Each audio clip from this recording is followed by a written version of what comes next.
I'm Joey, and I'm a pup, and I love horror movies. I'm Lauren. I'm also a pup, and I'm a huge baby when it comes to anything scary. Whenever I'm about to watch a scary movie, I have to look up all the spoilers so that I know what I'm getting into, but sometimes even that doesn't tell the whole story. Luckily, I'm an expert, and I'm going to convince you better than the internet ever could. We'll examine the plot, go behind the scenes, and dissect everything that makes it scary. And cool. You're listening to Pupcorn in a Movie, Episode 5. Why are we doing this again? Because I'm about to go ham on these charbroiled hot dogs.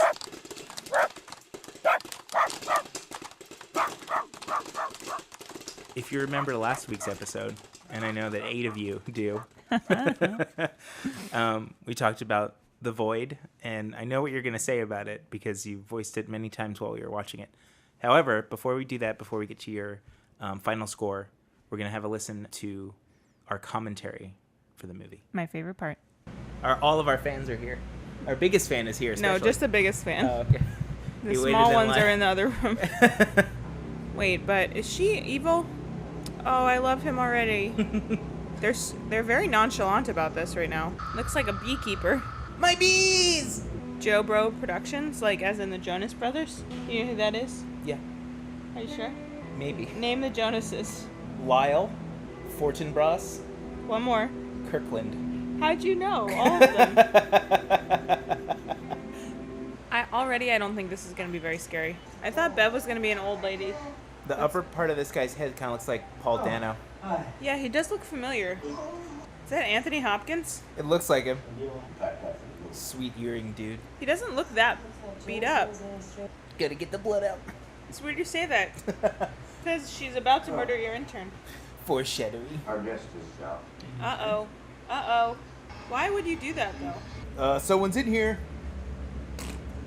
Oh, you puked right in the urinal. He puked on some guy's lap. Hey! Clean that up. This movie makes no sense. Why? Because there's no... Like, if there's another dimension or whatever, what does that have to do with fucking murdering other humans? I'm old and white, so I'll sort it out. Teen pregnancy. Hate it. Hate teens. Hate their bodies. Hate babies. This whole shit show. What a night for What? me. Yeah, basically. I really hate those pregnant teens tonight. I mean, there's only one. Settle down. Copy, paste, breaker. I will say Bev's face situation, I expect it to be a lot worse. It just looked like she had jam on her face. Like she stuck her head in a cherry pie. And you'll see when he gets attacked, it looks like the person under the robe is not wearing like pants or underwear. Do you see that? It's like a very butt shape. You see his butt? You don't see his butt, but you see it like... Uh-oh, it's that organizational horn. Like, in a regular hospital, they would have picked him up and put him on a gurney. My career! This movie's so discombobulated. So all over the place. But I like how they did this effect. It's a disco murder. She's not staying alive. Good one, babe. I don't know why I didn't think of that. It must be nice to be an actor and like your scene is like you have to lay in bed or be in a hospital bed because you just lay down all day. Yeah. Taking a day off. Ruh-roh. Ah! Good evening. I knew it was going to happen, but it still scared me. Hey, isn't that where we left that dead body? Oh, Bev. I like that they signal that he's a drug addict with the earring, though. None of these babies will do. They're all dead. Jimmy Carter. I'm just going to stop trying to contact dead presidents for a while. It's my cult. Guy sounds like David the Gnome. Yeah. God forbid they should actually watch the movie while they're doing the subtitles. Well, maybe it's not what you look like underneath your skin, but maybe that's just what he looks like underneath his skin. Yeah, okay. Amazing. We did great on that one, I have to say. It was a very good heckling movie. Yeah. So, Lauren, for Yes, those who Joey? don't know who you are, what did you think of, and I know what you're going to say, but what did you think of The Void? I don't think you do know what I'm going to say. Oh, really? I think I'm going to say something a little different than you think. Is it harsher language, harsher letters? I'm about to let a real swear bomb loose. Get that bleep button ready. Find out what language this is. Waarschijnlijk klacht neer naar star immers die storbaat staat. No, actually, I was going to say, despite this movie making absolutely no sense in a larger way, it was pretty enjoyable to watch. Oh, okay. Yeah. Probably, I guess because it really wasn't scary at all. Right. Did what we talk about make the movie less scary beforehand, or do you just think overall that the movie just isn't very scary or stressful? Because I picked it because I thought you might think it would be more stressful than scary. I was not stressed. Okay. I was laughing my way through this one.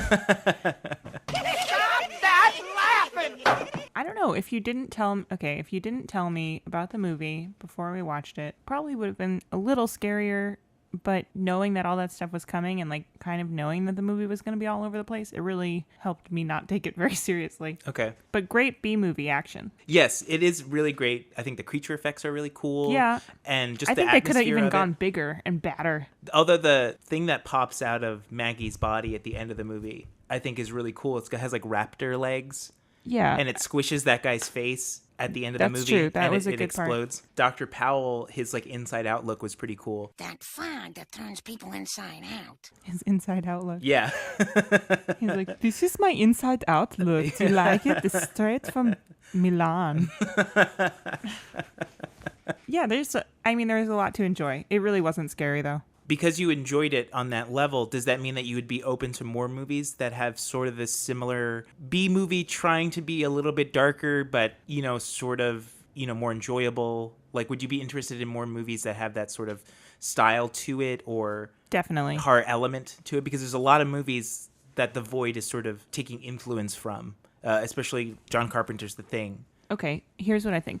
I would definitely watch similar kind of campy, funny, heckly movies like that. There were a lot of different elements in this movie that were supposed to be scary. The cults, the inside out, like peeling off skin, that is also sort of part of the cult. Mm-hmm. The alien creature thing, and the idea of like being transported to another dimension and you can't get home. Mm-hmm. Out of all of those things, the only part that truly scared me was the people in the beginning in like the beekeeper suits, the cult. To the Beemobile! You mean your Chevy? Yes. Oh, The okay. unexplained cult. None Right. of the other stuff was scary to me at all. Oh, and the medical experiment part.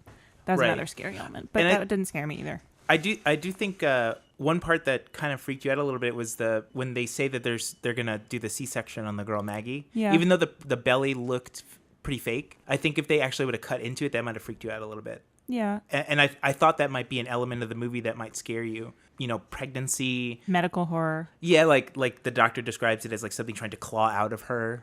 Sort of like being unable to like know what's going on inside your own body. Yeah, but I guess because the character of Maggie was so one-dimensional, it really didn't scare me at all. Like you don't really care for that character. I feel like if we were watching Rosemary's Baby that I haven't watched yet, but you told me about, that seems more scary to me because you really get into the head of Rosemary and like you can identify with what she's feeling. But this girl Maggie is like really has 5 lines in the whole movie. Right. This movie is like if Rosemary was like in the movie for the last 10 minutes of it. Yeah. And then you're like, oh yeah, she's got Satan's baby. That's fine. God is dead! Satan lives!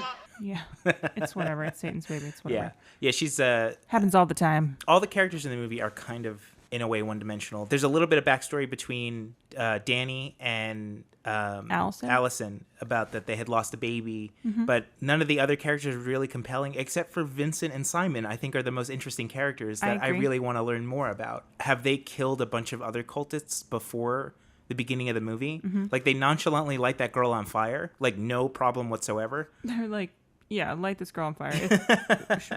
Bye, Felicia. We're out of here. Peace. Like it would've Vincent, been- another guy, out. yeah, who was called Sean in the subtitles. Was he Sean or you think his name is Simon? I believe think it's- they just subtitled it wrong. Yeah, because I think he says show them, Yeah. but it sounds like Sean He is Ollie, you are Sven. in the movie. So It's like a real Yanni or Laurel situation. oh my god. So what would you give The Void out of 10 on your holistic scale? What's the highest score I've given so far? Did I give it? I think you gave House of the Devil 8.5. I think that's right. And you gave Suspiria a 7, and you gave Tale of Two Sisters a 4. I think that's right. I think I did do that. We should keep track of that. We should really write that down. Yeah. I'll give this a 6.5 to a 7. Okay. Let's say 7. Okay. I had a nice time watching this with you. Okay. Was the experience better because you were watching it with me, or because you think the movie is good? Definitely from watching it with you. Okay. Because there are some movies that if you watch it alone, like I saw the Room for the first time alone, and it's not enjoyable at all. It's like when you see it with other people who've seen it before. Yeah. If you watch it with somebody who's never seen it before, you're just kind of meandering through it and just like kind of making fun of it. But like people who know it front to back, you like watch their reaction. Totally. And that's what makes the movie sort of enjoyable. Definitely. This was prime heckling. The movie we're going to talk about today, I picked because it hits home in a few different ways. Okay, pun so intended. I saw you made a weird face when you said the word home. For those of you at home, he made a weird face. For those of you at home, the word home, today's secret word is home. We should do... Actually, whenever I hear the word home, I fly into a rage. We should do like a Pee-wee's Playhouse, where before I'll say the secret word, and if you say it, Oh, then we'll that's go, such a good idea. "Rah!" That's such And a we'll good play idea. like, cowbell.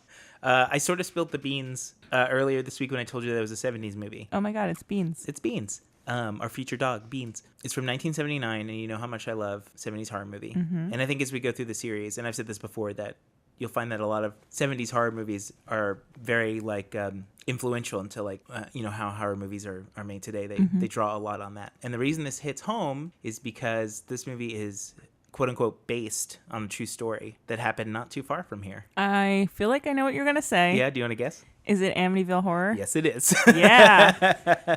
Amityville Horror House. We have driven by the sign a bunch of times, and we've never stopped by when we went out east to go see my parents. Every time we pass it, I'm like, we can just get off right here. But just it's go see usually it. like 9:00 at night, and you're like, "You want to go?" I'm like, "No." Well, I will say that the movie, the house that this haunting happened in, they actually replaced the windows that look like eyes. So the house doesn't really look like it did in the 70s. So They were probably having a hard time finding people to live in that house. yeah, I'm sure. Well, they found somebody to live in it when the haunting happened, and then they found somebody immediately after that to move in there who had no interactions with ghosts or anything like that. We So. should look up how expensive it was before and after the murders. Well, I wrote that down because that's a key part of the plot of the movie. That it's really cheap. Yep. Yeah. How much do you know about the history of what happened in the house? I know a tiny little bit from what we've talked about in the car when we have driven by the sign. Okay. So, do you want me to say what I know so far? Or Yeah, just- and then I'll fill in the gaps. Okay. So I know that there's a house in Amityville on Long Island, and somebody got murdered there, and then they like cleaned it up and sold it to someone else, and then it was a haunted house. It may not have been haunted. It may have been just the people pretending that they were haunted, and then they hired somebody to like verify that it was haunted, but then those people said it was haunted, but they were hoaxes, but it's still haunted to this day. Okay, yes, so all of that is true, and I'll fill in the little gaps. In November of 1974, this guy named Ronald DeFeo... Wait, is all this true, though? Yeah, this part is true. So Ronald DeFeo, he shot and killed all the other six members of his family with a rifle while they were sleeping. Sure. And Who hasn't had that urge? right, just get up in the middle of the night and just be like, I'm doing it. To be fair, I only have 4 other members of my family, so I haven't had quite that urge, but very similar. Well, it's a little bit easier. Yeah. He's like, I had 6. After he kills his family, he goes to a bar, and that's where they arrest him. He just goes in real life. In real life, Ronald DeFeo goes to a bar, sits down and has a drink, and then the cops come and arrest him. I mean, that seems reasonable to me. What else would you do? He claimed that voices told him to kill his family, and that was his defense. I believe they arrested him, tried him, and convicted him within a month. Because That's really fast. yeah, and I think it was just because it was so egregious that they were just like, he did it. Voices told him to do it, so he's basically confessing to it. So there's like open and shut case. There's like no other evidence that they need. Just a man and a horse being hung out there. He kills his family in November of 1974. In December of 1975, a year later, the house sells to a couple, George and Kathy Lutz. Kathy had 3 kids. Mm-hmm. In real life, their names were Daniel, Christopher, and Melissa. In the movie, they changed them, just the kids' names. Just for their privacy? Yeah, except they keep obviously because the parents helped sort of write the novel through taped interviews. We really, we just revealed their identities, though, on our highly circulated podcast. Yeah, I know they're gonna sue us now. Yeah. Which will bring us much national attention that we don't need. I mean, I think we could use the publicity, though. That's true. So George and Kathy Lutz buy the house for $80,000, and they listed it on the market for $120,000 at first, but nobody bought it. In 1975, an $80,000 home today would cost $379,000. Yeah, that's what I thought. Still pretty affordable. Yeah, absolutely. So I mean, it's not like they paid cash outright for the whole thing. They obviously had, a mortgage and all that sort of stuff. And Right. George had a business as a land surveyor. That's, how you have to imagine that he had all of his money. He owned a business, and I'm sure, building out on Long Island in the 70s. Just no big deal. Anybody could do it. Oh, well, I'm just saying, like, it was popular. Yeah. Like that, like, it was sort of, up and coming because, your grandfather after World War II, sort of started that boom of construction, and it was part of that, in your hometown. So I'm assuming that because not a lot of people lived out there that, by the 70s and 80s, rich people were sort of flocking out there and just building their own homes. So they didn't actually use the real house in the filming of the movie. They actually used a house in Toms River, New Jersey, that they built a fake facade to look like the two eyes that were, popularized like in the original design of the house. And it's actually not even the front of the house, those eyes. It's actually the side of the house that faces away from the water. Sort of when you're driving up to it, it's sort of facing not necessarily the street, but sort of their neighbor's house. And then they have like the front, which looks like just, like kind of a regular Dutch colonial style home. So even though the iconic image is of these demonic eyes on the side of this house, it's really not like sort of the front-facing aspect of the house, which is sort of interesting because you would think that the house is creepy because you see it on the street and the eyes are looking at you. Like on the street. Evil Dead? Yeah, exactly. Like the two eyes of the cabin are like staring into you. But it's just kind of interesting how the movie makes it really scary, but it's not really an important part of the house in terms of, Right. facing sort of everyone who can see it. Amity means a friendly relationship. Yeah. Okay, so that's like another layer of irony. Weren't you impressed with my semiotic knowledge? Yeah, absolutely. Well, you did go Yeah. to school for that, didn't you? Sort of. There were words involved. Yeah. The Academy Awards sort of has this weird history with awarding or nominating horror movies that you wouldn't necessarily expect to sort of be, in competition, like Rosemary's Baby, The Exorcist, this past year, Get Out. Get Out's a little bit of a different case. But, I mean, Get Out is rooted in body horror, and... But I think Get Out was made as sort of a political film. Right, but it's classified as horror. Like, it has political undertones, but the whole point of the movie is horror, because this character has to witness these horrific things going on and is trying to scare the audience and things like that. I don't really know about The Exorcist, but I think Rosemary's Baby and Get Out both have this sort of psychological thriller that speaks to what's going on in the culture at that time. I don't know that The Exorcist does as much, but do you think Amityville Horror House does too? If it speaks to anything, it's sort of the fly-by-night nature of popularity and how we try to take something and profit off of it.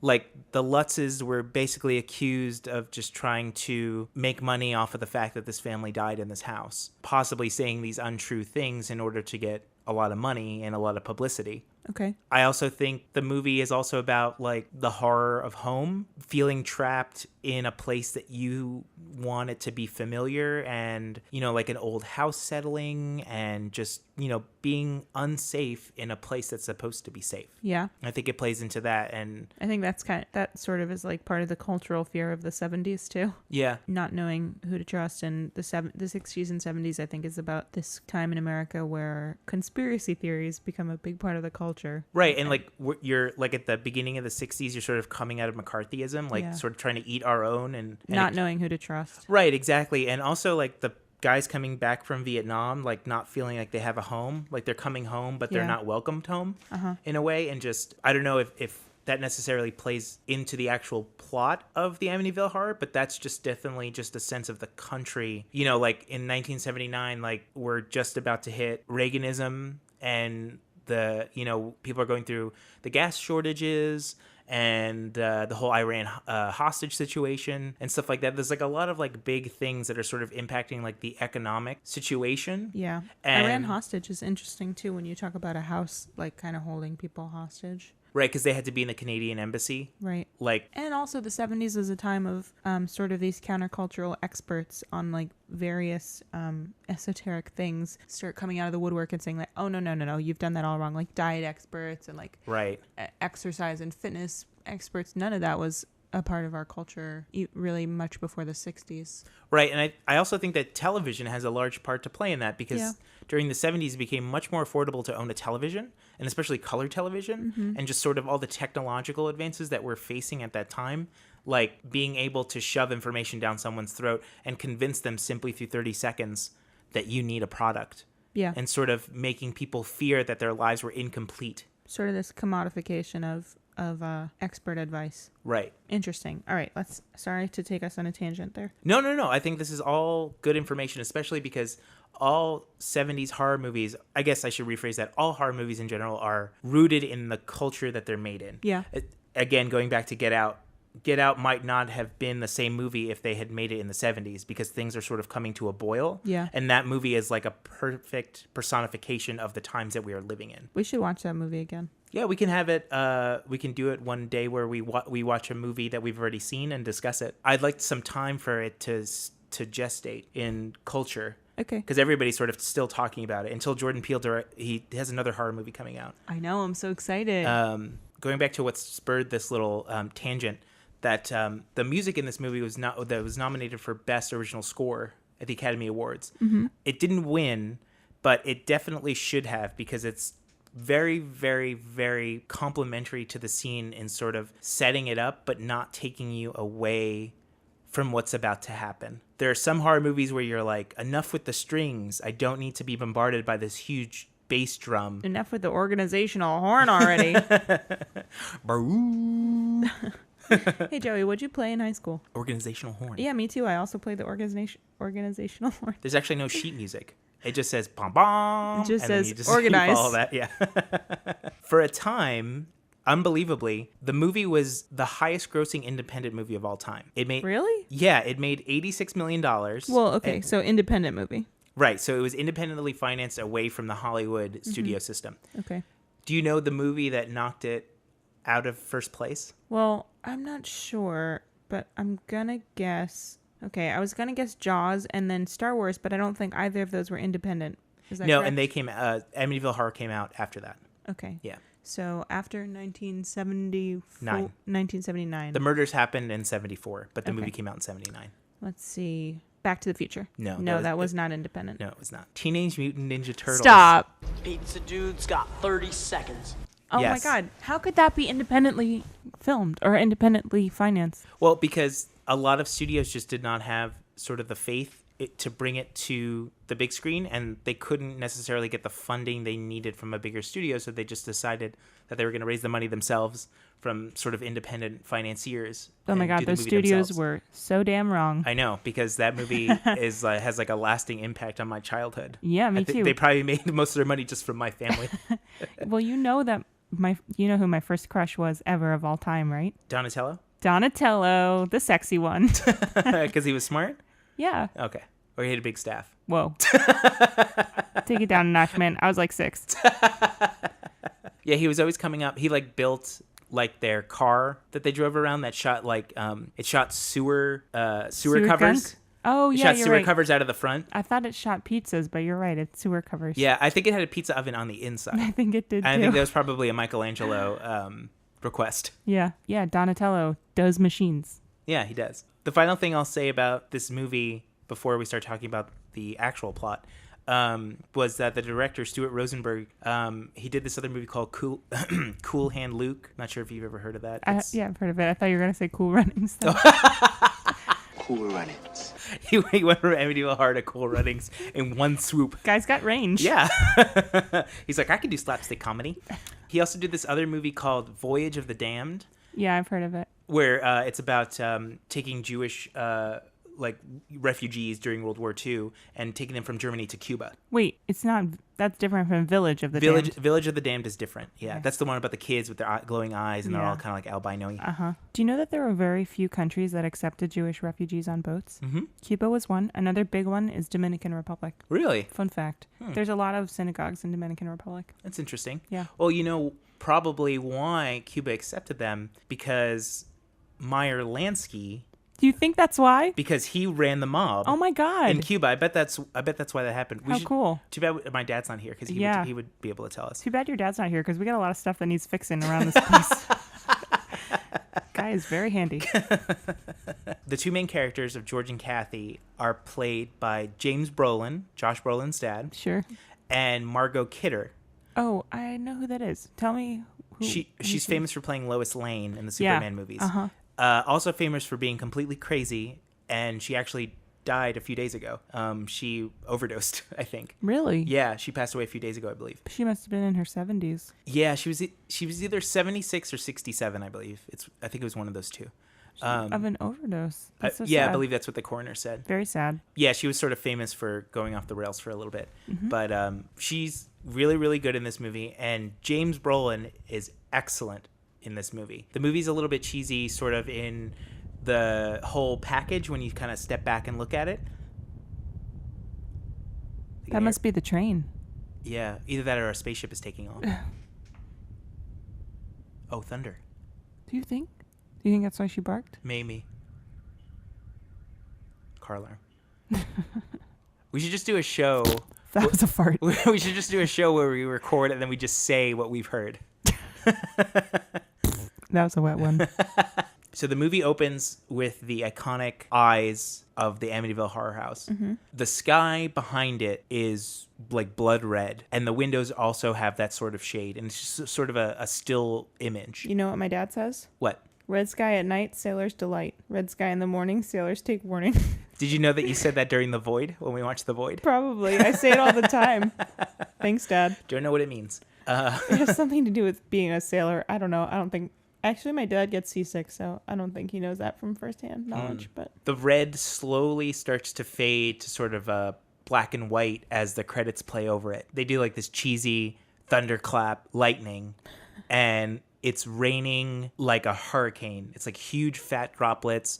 There's like a huge puddle in front of the house. The camera's like squarely in the puddle, so we're seeing like this, these huge droplets, and it starts to pan up to the house, and you see these muzzle flashes in the windows. Muzzle flashes? Yeah, the muzzle flashes like the barrel of a gun. Oh, okay. When it goes off, it creates like a bright light. Got it. So you see that go off in some of the windows of the house. And then you see the close-up of the barrel of the gun firing. And you see the bloody bodies of the DeFeo family as this guy's going through the house and he's killing them one by one. How old is this guy that he lives with 6 members of his family? I believe he was pretty young. I think he was early 20s.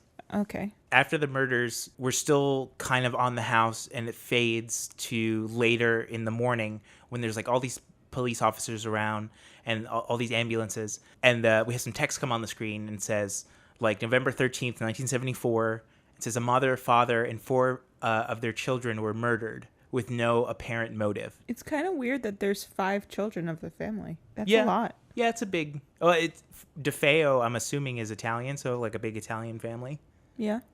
Okay. In the 70s. All right. It's a big house. It's definitely a house big enough for 5 people. I believe there was a set of twins that shared a room, and then it was Ronald, who was the killer, and then there were 2 others who had their own rooms. There are 2 cops standing outside, kind of discussing the crime scene itself. They said that they were one of the bodies was found shot like execution style, so that there might have been reason to believe that somebody was awake when this happened. Sort of like that they set them down and they like executed them rather than just like shooting them while they're laying in their bed. Interesting. One of the cops is the principal from Back to the Future. Oh, weird. Yeah, he's only in the movie for like maybe a minute, but he's the one who's like, it never gets any easier. He's kind of like a very cheesy, like, these sick kids today. When I was a little boy, we would play stickball. Oh boy. That reminds me of another point, that counterculture struggle that took place in the, let's say, mid-60s to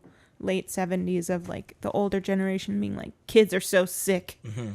And sort of ties into this, like, the Manson family and, like, all this stuff of this older generation thinking that these horrific acts being committed by younger people are representative of, like, the cultural sickness of the time. Right, it's like permeating their brains and that it's something that needs to be cured and changed. Totally.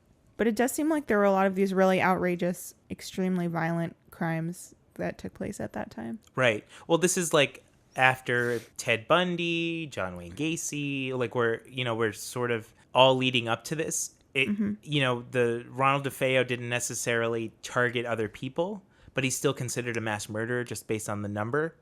So he's not a serial killer, but he did just as much damage as a serial killer might in terms of the amount of bodies that he's, sort of producing. So that's, we're sort of on the trajectory of leading up to like Satanic Panic in the early 80s. Yeah. And, this movie sort of, plays on that a lot because they do claim that somehow, Satan or the devil or this horrible spirit was in their house. There were a lot of serial killers in the 70s, and I think it was a combination of all this cultural stuff that we're talking about, and also the fact that police did not yet have the technology to catch them quickly. Right, yeah. Well, like Son of Sam, they caught him on a parking ticket, and that's how they figured it out. You know? I mean, it's possible that crimes like that are being committed today, but they just get nipped in the bud a lot quicker. Exactly. I think, like, for us to hear about anything, it has to be so incredibly grisly, or the amount of people that it's affected has to be astronomical. Yeah. Like, 25 people were killed by this one guy. So the principal from Back to the Future... I've never seen you before in my life, but you look to me like a slacker. He's like, the best time I can put to death is at 3:15 a.m. And that plays a major part in the movie and in the original theoretical haunting of the house. The true story, if you will. There's another cop next to him who's sort of overweight, old, Jeez, Joe. Holding no punches. Well, well, let me finish. Just kidding.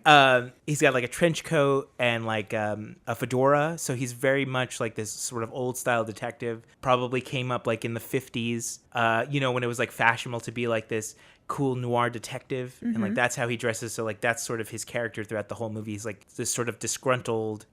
He's gonna do things by the book, and he trusts his gut more than anything. Sort of character. But you don't see him until later in the movie, but you do remember him because like they sort of focus on him a lot, and they're like, remember this guy? This guy's gonna come back later. I love when they do that. So we cut to a year later. George and Kathy Lutz are checking out the house, waiting for a realtor to show up to let them inside. The realtor's like, there's nothing like it on the market. And she's like really trying to sell this house. Except for those other murder houses, by the way. Right. The realtor's like obviously a little bit nervous because she likes this couple. She thinks the house is good for them. But the whole murder house thing is, obviously driving people away. It's kind of a downer. Right. A $40,000 downer. Right. Because they lowered the price $40,000. So she shows them throughout the house, and she's like, here's the kitchen, whatever. She takes them upstairs. The banister, there's like kind of a decoration on the banister, and George like touches it and it falls off. And so you're like, the house clearly hasn't been kept up in a year that they've been trying to sell it. They like left furniture there, and the real estate agent's like, actually the furniture comes with the house if you give us some extra money. So what if you don't want any of it? Right. What happens then? They take $100,000 off of the house? Like, come on. The house is like, sort of cursed in that way to whoever had It has a lot of baggage still is sort of the message I'm getting. Right. And like nobody was really willing to go in there to even like clean it up beforehand. And in the real true story part, they ended up buying the furniture for like $400 or something like that. Yeah. So, the parallel between like the movie makes you think, like this is a creepy house, but like in real life, they kind of just like left their stuff. Like a family member came in and took what they wanted and like just leave it. And then whoever buys it can take care of it. Yeah. There's like really no interest in preserving this house whatsoever. It, within the family or anything, that they just sort of wanted it out. It was a bad omen in that way. Yeah. They do this great thing where they go up the stairs and the real estate lady like touches the doorknob to the room, and as it opens, it cuts to like the night of the murder, and it shows like not the shotgun, it was the rifle going off, and then like the kid being shot. That's awesome. But then not awesome. No, the effect that it makes is great. Obviously, like the person dying is not awesome. Yeah. Cool. Cool. Nice murder. So like she opens the door and it's like, and then obviously they're not affected by it. Just the audience is given that sort of view into where they're going through the house. Right. And she's just like, and this is the kids' room, like that sort of thing.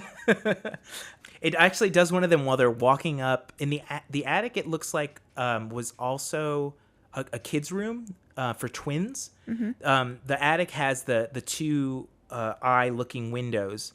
There's like some beds up there, and there's also a bathroom that comes into play like later in the movie. But as you're walking up the stairs, it totally cuts in the middle of her line. She's like, up here's like, and then like they keep walking. Yeah. It's like a very, like, that made me jump because I had forgotten totally that was even part of the movie, that this little insight to like showing the audience where the murders happened in the house. You know, in a very kind of cool way. Because in the beginning of the movie, it's so dark, you don't know the layout of the house yet. You just see the gun going off, just the bloody bodies, and you don't know where everything is situated. But they're giving you this tour, this murderous tour of the house. And that was like a really effective, at least for me, for making me jump. Because I rarely ever jump. I know when things are pretty much coming because they sort of set it up. But it's so, like, she's like, right up here. And you're like, oh, God, I didn't even know it was coming. Think you're scaring Penny? It's okay, Pen. Oh, I wrote down on my list, they can have the furniture. And in parentheses, cut immediately to kids dying.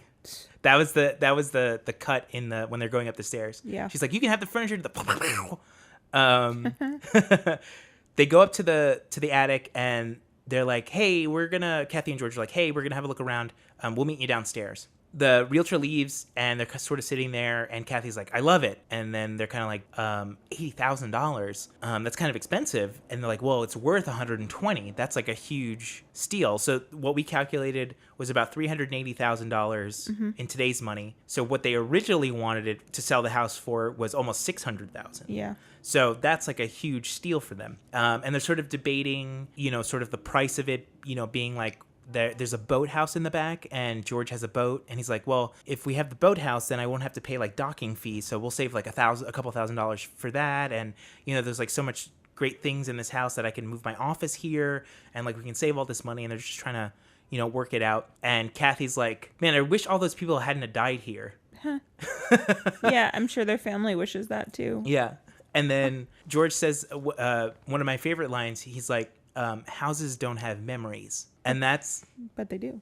But they do, in this movie, they do. And I think that's like just a very interesting outlook to have, that the house itself, the physical structure, doesn't hold the memories. You hold the memories of it. But in this movie, the house really does sponge up all the things that have happened in it, and it repeats them sort of endlessly. They put in an offer on the house like before they leave, and the real estate agent is like literally like floating like Mary Poppins. She's so happy. She's like, I bet they're gonna accept it. This is amazing. You guys are gonna love it. And she's like, bye, bye, bye, bye, as they like get in their car and leave. And then she's in the kitchen and she's like calculating something, either like their down payment or like the mortgage itself or something along those lines.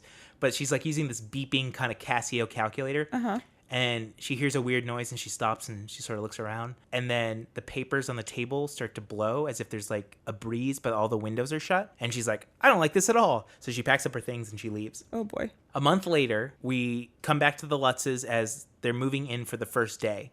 And they're unpacking, and Kathy is like putting that, it's not wallpaper, but it's like the wallpaper that goes like on a shelf in a cabinet. Oh yeah. I'm not sure what that's called exactly. But it's like to cover up the wood and it has like a pattern on it or whatever. And she's like cutting it and she's like getting frustrated because it's like super sticky. And, the struggles of moving that we've all faced, especially when you have 3 kids and a dog. So she's like, what if you have no kids and 3 dogs? It's life? easier because you can leave the dogs in your old apartment and then come get them last. Yeah. But, kids want to help out. So you got to have them do something. I'm just kidding. George is looking through like a box and he pulls out a crucifix and he's like, where do you want this? And she's like, oh, put it in the living room against the wall where the light from the window will hit it. That'll look great. Oh boy. And it's like this really big silver, heavy cross. So Kathy gets like really frustrated with like the stupid wallpaper thing. And George is like, you know what we should do now? And she's like, ugh, he's going to say something like, let's build a piece of furniture or whatever. He's like, let's grab some drinks and go play with the kids in the backyard. And she's like, yay! So they go outside, and as soon as they go outside, there's a knock at the front door, but there's nobody inside to answer. Sitting outside is a priest, and he lets himself in. And that's chill. And he's kind of looking around. He's like, hello, anybody here? But they're outside, like sort of where their little boathouse is. He hears like laughing. Stop that laughing! And he's like, oh, okay, they must be upstairs. So he goes upstairs. What the hell? That's so rude. Well, you'll come to find out that the priest is like a family friend. But at this point, you don't know that. He goes up the stairs and he hears the laughing. And he thinks, oh, they're upstairs. I'm just going to like go inside and introduce myself. He knocks on the door. He opens it after no sort of response. And he walks in, the room is completely empty. And he goes in the bathroom and he walks in on them. I'm a pretty normal guy. I do one weird thing. I like to go in the women's room for number 2. In the bathroom? No. What a rude dude. He's like, are you pooping in there? Can I come in? I need to bless it. He goes to the window and he looks outside, and sort of the laughing sort of matches the laughing that he heard inside the house matches what he sort of hears outside. So they're trying to be like, okay, well, it wasn't creepy laughter that he was hearing. It wasn't a ghost. It was the family outside. So he looks through the window and he's like, oh, okay, they're all out there. And he tries to open the window and it's like rusted shut. Okay, well, I guess I won't try to open this. And he sees like these two like house flies on the outside of the window, just sort of like just walking around, and turns around and he opens up like a consecration kit. He's going to bless the house. So he's like holy water. And nobody asked for this. Hello. No, they did. Oh. They did ask for this. But at this point in the movie, you don't know that. So which is sort of makes it all the more interesting, because you're like, the movie gives you sort of no explanation at first. Who are you people? It wants to show you these images, and then you sort of come up with your own theory, and then it explains it later. It's sort of... Which I appreciate, because it sort of sets up the horror in a sort of, mysterious way. Instead of her saying, the priest is coming by and he's going to bless the house. And then you're like, okay, here he is. Something creepy is going to happen. But before anything creepy happens, you're just like, what is this guy doing? And then you're like, oh my God, it's happening now. Like you're not prepared for the movie to begin scaring you, which is what I really like. A lot of other movies would have set it up. In the first scene, she would have been talking on the phone. Yeah. Okay, Father, I think his name is Delaney.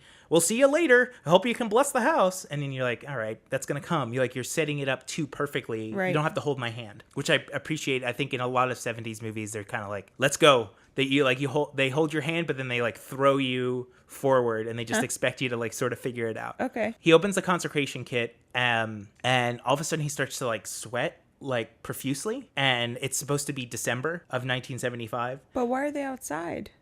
They're playing. In the snow? No, there's no snow. There was no snow this year. That's another thing that's kind of interesting. There was no snow on Long Island during this time. Okay. And they claim at one point that there was snow, like in the original book, that it had snowed and there was hoof prints in the snow, like of a horse. Oh my God, come on. But then they did some testing. They did some research, rather.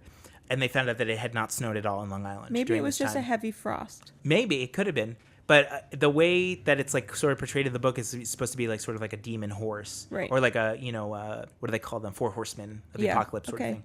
Uh-huh. Why they would invade Long Island? Because it's a real hellhole. I can say that because I'm from there. Just kidding. It's really nice. So he starts to sweat profusely. He looks over at the window, and the window is like completely covered on the inside with flies. Gross. Yeah. He sort of starts to pass out a little bit just from like the heat in the room. And outside, the family have gotten into their boat and are taking a joyride around it's not a lake, but it's the water. It's like the Long Island Sound, I'm assuming. In December? So hey, weird. When you got a boat, you got to use it. Okie doke. We then get all these gross close-ups of the flies' faces. Ew. And like with this like sort of sound, and you see them like cleaning, and you see like their bug eyes, and it just sort of cuts like between that. The door, which had been closed in the room, opens, and all the sound completely stops. The fly buzzing, his breathing, music, everything. And then you just hear, "Get out." Oh my God, that was really creepy how you did that. and then he hears it again, but it's like more demonic. It's like, "Get out." And he just runs, and he stumbles down the stairs, and he runs to his car, and he backs out, drives away. Oh my God, what a little baby. Didn't you come here specifically because you thought that there was something demonic there? Well, he's sort of being overtaken by this sickness. Because he drives away, and he gets down the block, and he opens up the door, and he just violently vomits. Like, he's so sick that he, like, literally vomits. What a baby. Grow up, dude. Later that night, they're kind of like, hey, Johnny McPriesty didn't come by to bless the house. Johnny McPriesty? He didn't come by to bless the house. That's, like, so odd. Johnny McPriest a lot. Oh, I should have said Jason McPriestley.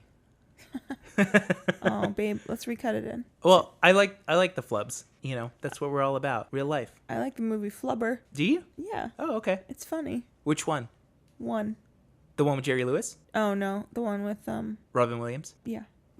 It took you a second to think if that was right. Yeah. I was like, how do I know that name? Oh, yeah, because of Robin Williams. Yeah. How do I know that Robin Williams name?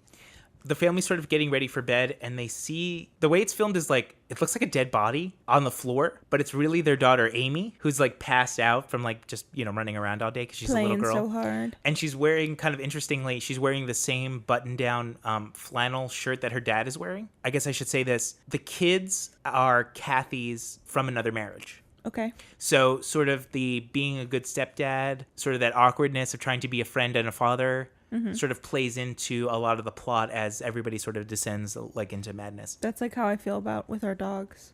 Oh yeah, the tension of trying to be a friend and a stepmom. Yeah, you're sort of the George Lutz of this family. Sort of. You might say I'm a George Lutz type.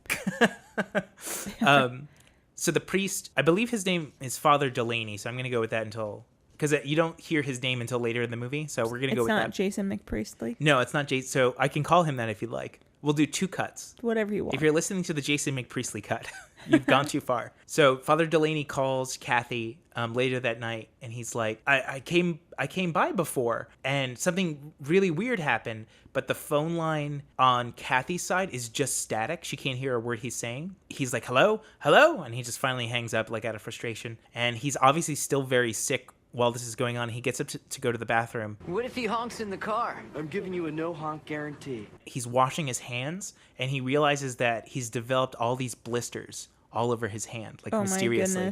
Oh my goodness. He's having a psychosomatic like stress reaction. Right, exactly. Like he's like he has like hives almost. What like, a baby. That his reaction to the house. Ugh, grow up. Stop being such a baby. This is your job, dude.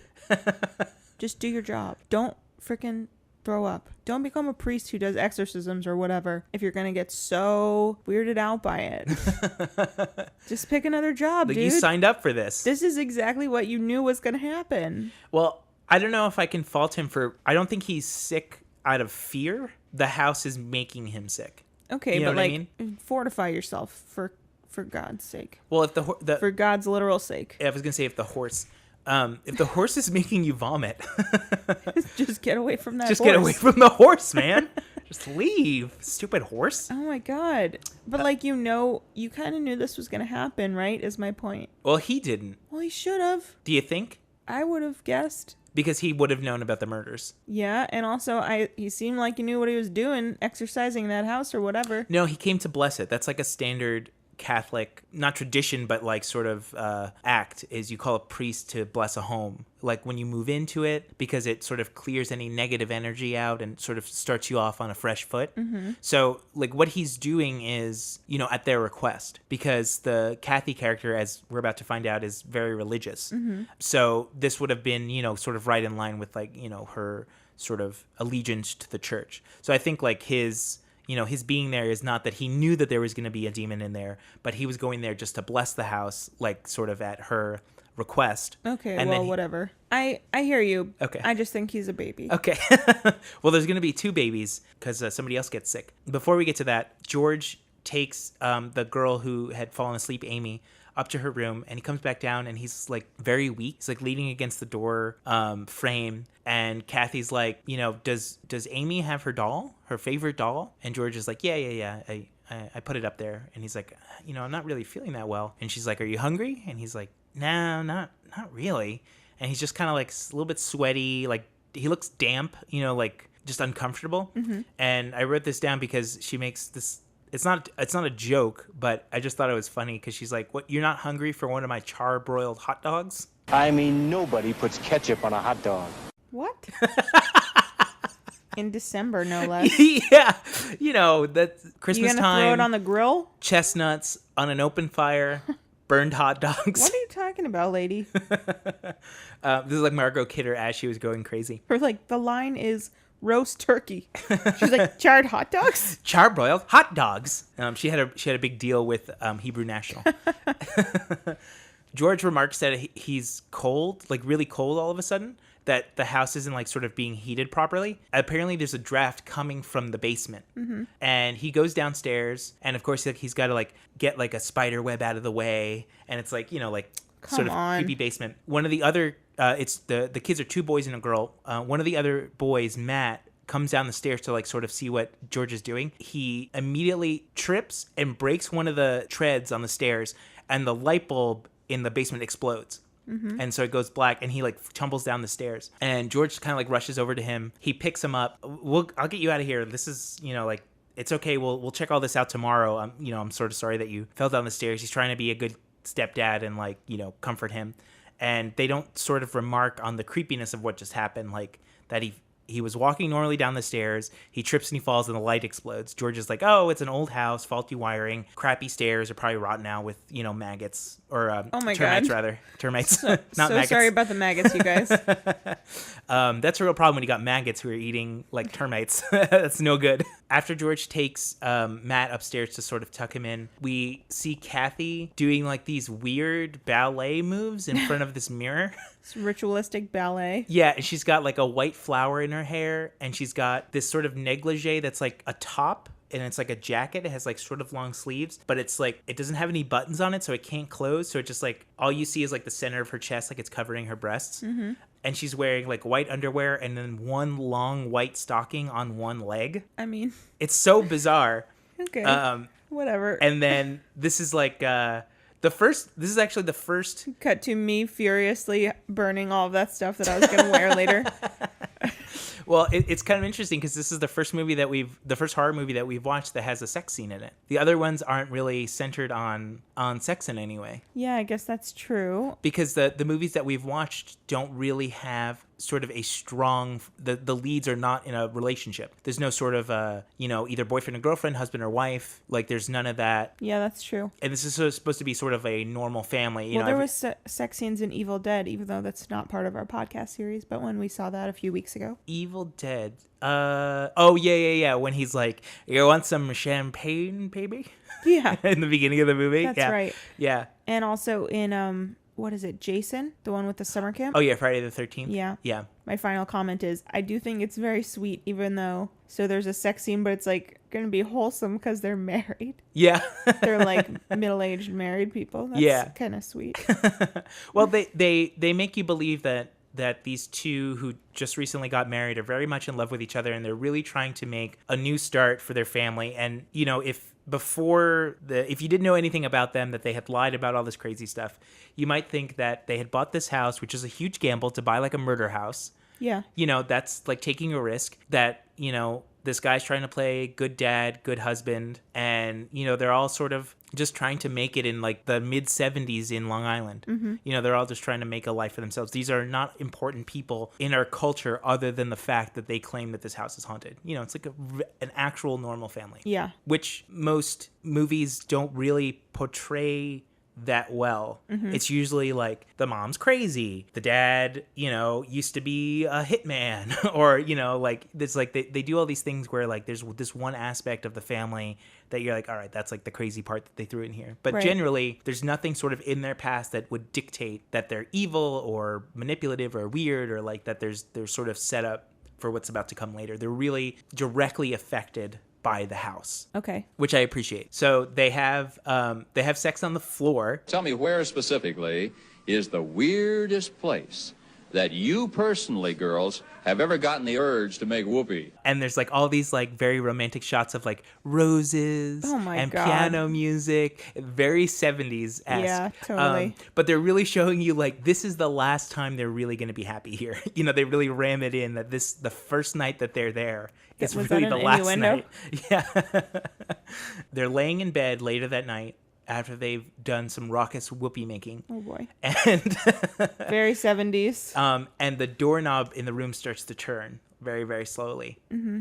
And then it opens and it's Amy. Yeah, I knew it was going to be a fake out with the kid. And she's like, I want to go home. Aww. And the dad, George, picks her up and he brings her to her room and he tucks her in. He goes to the window and he closes it. Sort of like, why is this open? It's like December. He turns out the light and closes the door. And there's a rocking chair next to the girl's bed, and it starts to move on its own. He goes back into his room and he's talking with Kathy, and he's worried that the kids won't accept him and that eventually he won't like being a dad. He's worried that he's not gonna be good enough. Whoa. Which is like pretty... Go ahead. No. What were you going to say? I was going to say, like, how long have they been together? You don't really know. It seems like maybe they got together just recently and bought a house. Well, they recently got married before they bought the house, but you just don't know how long they've been. It just is so weird that this is the first time that this thought is occurring to him. Well, maybe it's sort of bringing up these feelings because they've started this new chapter. You know, buying a house is like a huge deal. Yeah. For a family, especially one they that's did it so quick, though, in just 1 month. Yeah. After they have this conversation about him, like, being like, I'm not going to be a good dad. Like, I'm afraid I'm going to mess it up. They fall asleep, and the clock turns to 3:15 a.m. Mm-hmm. George wakes up, puts on some pants, just pants. He walks down the stairs, and he hears whispering coming from Amy's room. He walks in, the window is open again, and he closes it, and he looks at the rocking chair, which was empty before, but now her doll is sitting in the rocking chair. Mm-hmm. He goes down to the boathouse because from the window, he thought he saw like a weird shadow, like kind of move across the boathouse. Who in their right mind at 3:15 in December would go outside to check out a weird shadow in their boathouse? Come 70s, on. baby. Come on. James Brolin. He's on it. I find a lot of holes in this story. He takes their dog, Harry, which in real life was a really cute Malamute Labrador Retriever mix. Okay. In the movie, he's more Black Lab. Okay. So I think you would identify with this dog a lot because I haven't seen pictures of Licorice, your dog. Aww. But I believe that this dog sort of looks like him the way you've described him. All black, white paws. Licorice is a girl. Oh, I'm sorry. Her, the way she looks. Mucho important. Yeah, sorry. I didn't mean to misgender that dog. Thank you. So he takes Harry, they keep him outside, and he's like, unclips him, and he's like, come on, let's go inspect the boathouse. But there's nothing there.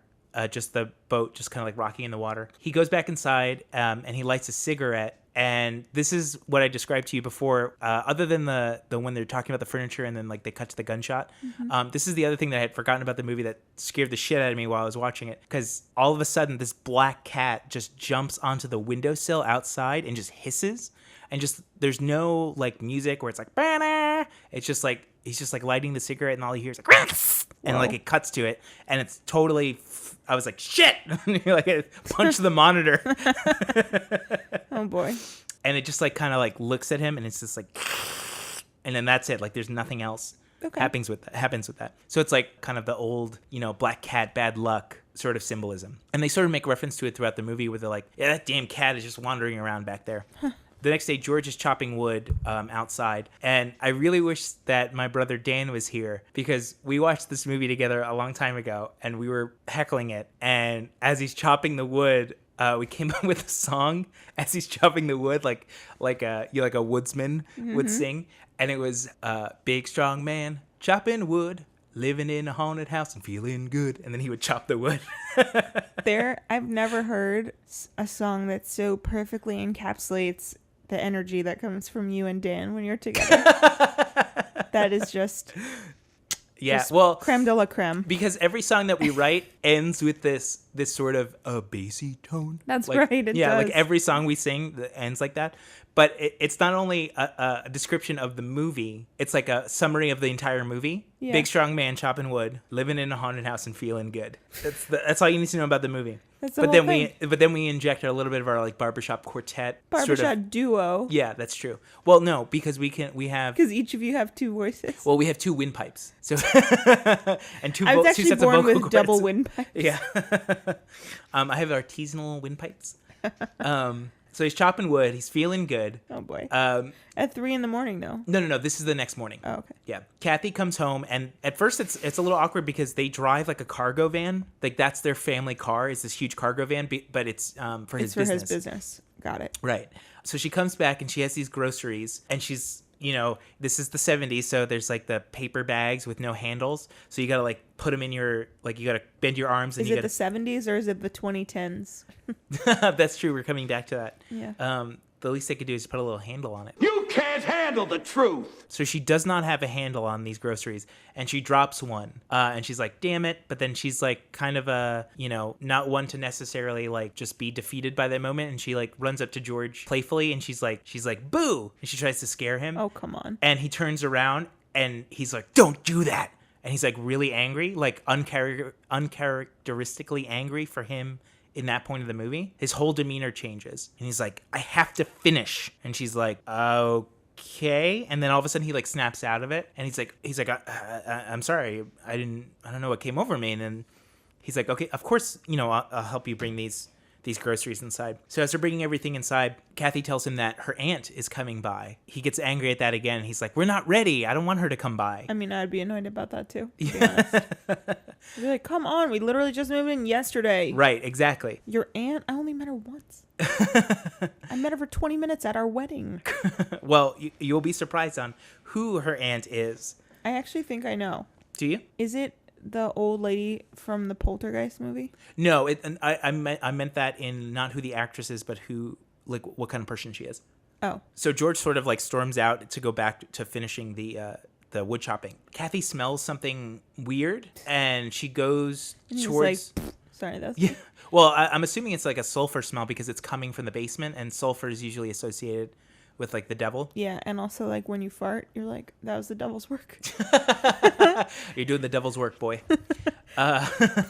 Mischief managed. She goes to investigate. That's a Harry Potter reference. Sorry. Did not get that. I know. We'll never get it. I know. She goes to investigate, and she hears something behind her, and she turns around, and Amy's standing there. And then she tells her mom about her imaginary friend, Jody, that she talks to her at night. I'm guessing that's one of the kids that was killed? No. Okay. It's different. But that's a good guess. I like that. Kathy calls the priest, Father Delaney, who was there at the beginning of the movie, who felt ill, to find out what happened. Because this is, even though the movie, it makes it seem like this long passage of time has happened, it's really only been a day. Kathy calls Father Delaney, rather, and he tells her that he must have been feeling ill, and it must be the flu, and that he went, but, nobody was there. And she's like, we waited and you never showed up. And they're kind of like, well, I guess it's just must have been a misunderstanding. We must have got the times crossed or, something like that. So they kind of chalk it up to a miscommunication. Mm-hmm. Meanwhile. This is pre-cell phones, clearly. Yes. And we've talked about this. That's why I hate modern horror movies that have cell phones, because it really takes away a lot of the tension of certain things like that. Yeah. It really eliminates like the plausibility of stuff. Right, exactly. Because we have so much convenience today that a lot of the stuff necessarily wouldn't happen. Well, although they use the cell phone to great effect in Get Out. Mm-hmm, they do. As she's having a conversation with Father Delaney, a car pulls up and a nun gets out. And the nun is her aunt. She barfs. She barfs on contact. No, but as she's getting out of the car, the kids are all standing around the toilet. And there's like this black viscous like tar bubbling out of it. Mm-hmm. And George comes in and he's like, what's going on? And they're like, look at the toilet. And he's like, oh my God. And he goes upstairs and he turns on the faucet. Faucet runs clear, but he flushes the toilet. And it just immediately, this black goop just starts to come out and bubble and just like spill all over the bathroom. Uh-huh. So the nun knocks on the door. Go let Aunt Elena, the sister's name, let her in. And the kids are like, no, she's weird. She pinches our cheeks. And the mom is like, they're like, just let her in. She just loves you. Like, she's not doing that because she's weird. Just doing that because she loves you. So they let her in. And of course, like, she's like, hello. She's like very friendly. And she's like pinching their cheeks. And she's like, you know, like lots of affection. And George and Kathy are still upstairs kind of dealing with the toilet. And the nun instantly gets a weird vibe. She starts to feel sick too. And the chandelier in the foyer just starts to shake. She had brought this plant with her, like as a kind of a housewarming gift, and she drops it. Kathy comes down and she's like, oh, it's so good to see you. And the sister's like, the nun is like, I have to go. I cannot stay here. I need to go right now. And Kathy's like, no, stay. I'll make you a cup of tea. Whatever, like we'll just hang out. It'll pass. And the nun's like, no, I need to go now. And she gets in her car and she drives away. She drives down the block and she opens the door and she immediately vomits again, just like the priest earlier. Yeah. From there, we kind of flash forward a little bit in time and we're told that this is now the 5th night that the family has been in the house. George is staring into the fireplace, watching the fire. He's got like total crazy eyes. And the camera is like inside the fireplace. So the logs and the fire are in the foreground and he's sort of hazy and out of focus in the background, but you just see his crazy eyes. He's just like staring forward, just like watching the flames. Kathy is weirdly painting a Virgin Mary statue, like in a room upstairs. So it's like just like white sort of ceramic, and she's like painting blue, like for the habit over her. She comes downstairs and she's like, George, why don't you come to bed? And he's like, I'm cold, but I'll be fine. I want to open up all the boxes and get everything out. I don't want to be buried in boxes forever. She's like, I can't dry you from that fire. You know, like, why are you so obsessed with it? And he's just like, it's just cold. I'm cold. I just have to make sure that the fire's just here. Very weirdly obsessed with it. Sounds like Edgar. Yeah. From Men in Black. Yeah. Skin's hanging off your bones. Sugar. With water. Or was it water with sugar? I don't remember. Yeah. I had a pet cat. Somehow he finally goes up to bed, and it's hinted at that he's so distracted that he can't perform. Oh my God. They have this conversation where he's like, it's never happened before. And she's like, I'm sure it happens all the time. She's like trying to cheer him up. She's like, yeah, I'm sure it happens all the time before the 6 months that we've been married. It has nothing to do with this house. And It has nothing to do with my weird sock. My weird one stocking. With my weird sock thing. Yeah, she was wearing a white flower in her hair when they made Whoopi before. He could not make whoopie pies in bed. I'm so sorry. I could not perform the whoopee. They went the ritual whoopie-less. Whoopee. Could not perform the ritual whoopee so this evening. To sort of like cheer him up, she's like, you know, that happens. I'm sure it happens to a bunch of people. It's okay. And then she like, oh, I think of something sexy. So she turns off the light and she like leans like over him. And then all of a sudden she's bolting up in bed and she screams, she was shot in the head. Oh boy. And then she goes back to sleep. So, excuse me. Sort of insinuating that they tried to have sex again, and then she fell asleep, and then she had this terrible nightmare where she's like reliving the memories of what happened in the house. We see the house with from the side with the two eye-looking windows. The house is like, again, bathed like at the beginning of the movie, like in this blood red sort of filter. We fade to Father Delaney is being driven by this other priest, Father Bolin, and they're driving towards the house. Father Delaney is kind of in a hurry, and he's like, I need to go back there. I need to warn the family about what I heard. Because the implication is that the audience heard the voice say get out, but that the father experienced even more than that. Mm-hmm. That he heard all these like horrible things, and he has to warn them. As they're driving, the brakes in the car go out and they can't stop, and they're like wobbling in and out of traffic, and they're like narrowly missing like head-on collisions, and the front hood of the car just like pops up and they can't see, and they drive into like the back of a sign, and the car finally comes to a stop. And then they do this really cool depth of field change where we're like on Father Delaney's face, and it focuses in on the windshield, and there's a fly just like buzzing around the windshield, but it's like a super close up of the fly. It's like a really cool effect because his head is like normal size, and then the camera's like whoosh, and then you see the fly like right there on the windshield. Mm-hmm. We go back to the house. The dog Harry is barking at the house, and you're like, uh-oh. The dog knows that either the priest, something happened to the priest, or that the house, something's going on with the house.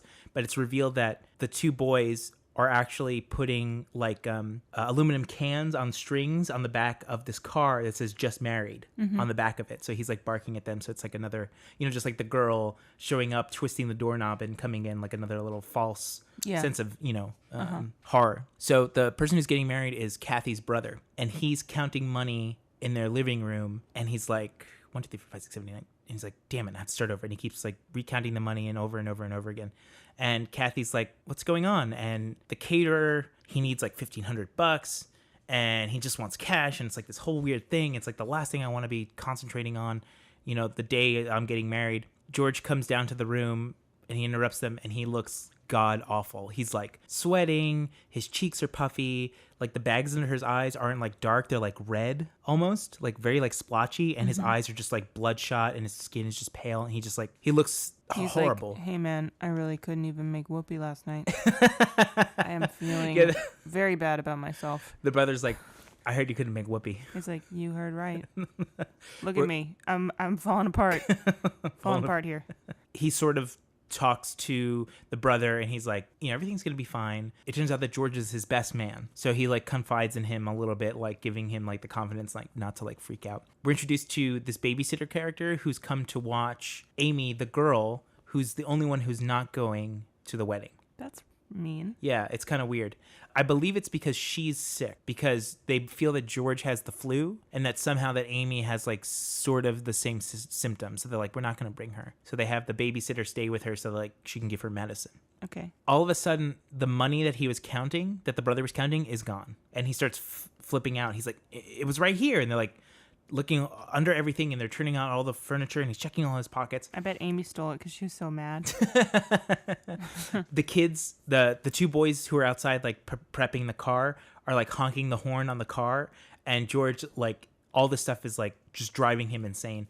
And he's like, I'll just write a check to the caterer, he'll take it, we'll find the money later, we just have to go, we're already late. After they've left, we get this motif where every time something sort of bad is about to happen in the house, we see the eyeball windows, the eye windows, and then one of them has a red light coming out of them. So we see that now after they've left. The babysitter is in Amy's room. She closes the window, which is like another sort of trend that happens. Like the window's always open in her room. It's too cold in here. You have to close the window. Amy says, no, I want to play with Jody, her imaginary friend. And the babysitter's like, you're not feeling well. We're going to get some medicine into you. We're going to get you into your PJs, and you can play with Jody later.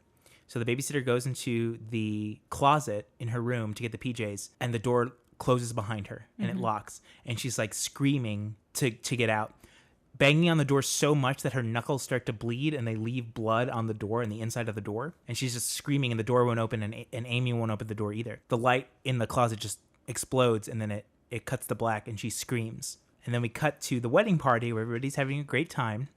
The nun, who is Kathy's aunt, comes up to her, and she's like, I'm really sorry that I was so sick the other day. I don't know what came over me. And Kathy's like, George is really sick too. I think it just might be something that's like going around, like some sort of weird flu bug. He's like vomiting now in the bathroom, and the caterer is like pressing him for cash.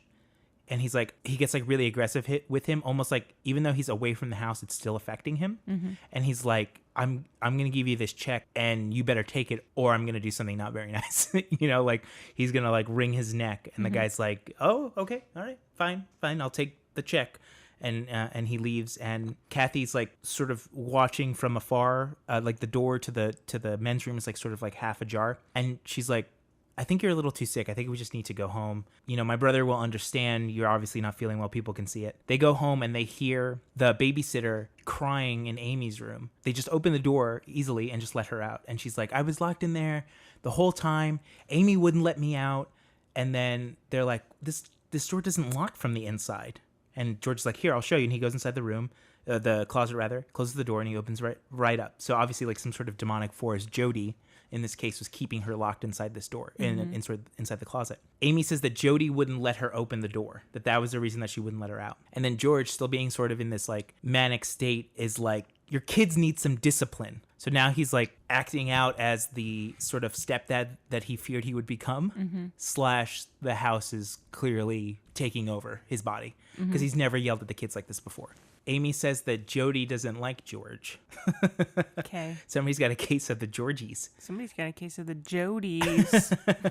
George goes downstairs, and he finds the binder, the little money binder that goes like on like, at the bank. It says like $100 on it, and they bind the money. He finds it under the couch, but there's no money in it. He's like kind of looking at it, and he sits down in the chair, and then he just starts to have a major freak out.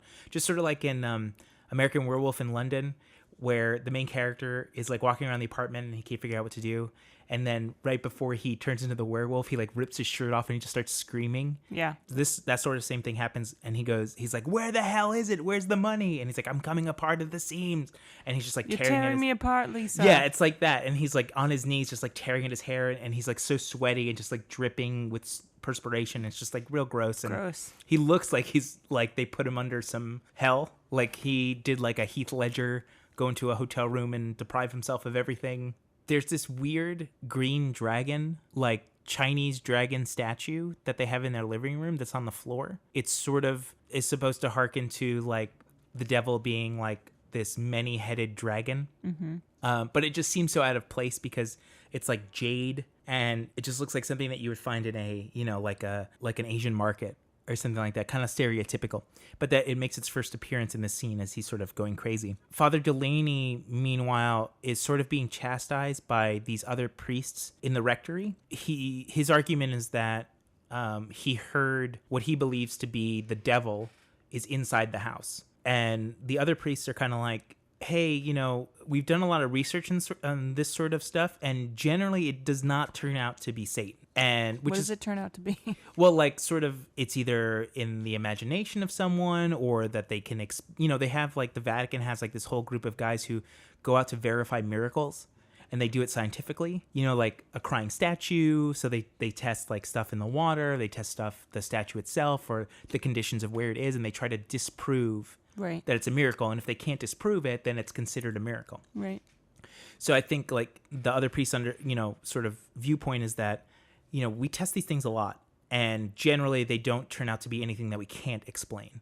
Either it's some sort of psychosis, or it's just simply, the house is settling, any sort of those things. That's so ironic, though, that, like, they're such doubting Thomases of, like, this guy that's saying, I've witnessed the Antichrist, like... Right, and someone who's so, like, looks like he's encountered this. Mm-hmm. Like, he's not as sickly as George is, but you can tell that he's definitely, like, not feeling well. He's just like, like if you have a stomach flu, like when you throw up, you have that sort of like excess saliva in your mouth. Uh-huh. Like he's sort of like wiping his mouth in that way. Like he's always like on the verge of vomiting. So you can tell that like something's wrong with him, and his manic sort of need to understand what's going on in the house. They sort of dismiss it as like sort of like a fever dream. You don't necessarily have like, you have to take their word for it that they can communicate with God, or that they even believe in God. Yeah. And then sort of, this is, he's bucking the trend, and nobody likes to buck the trend in the Catholic Church because you're seen as the Satan. You're just trying to,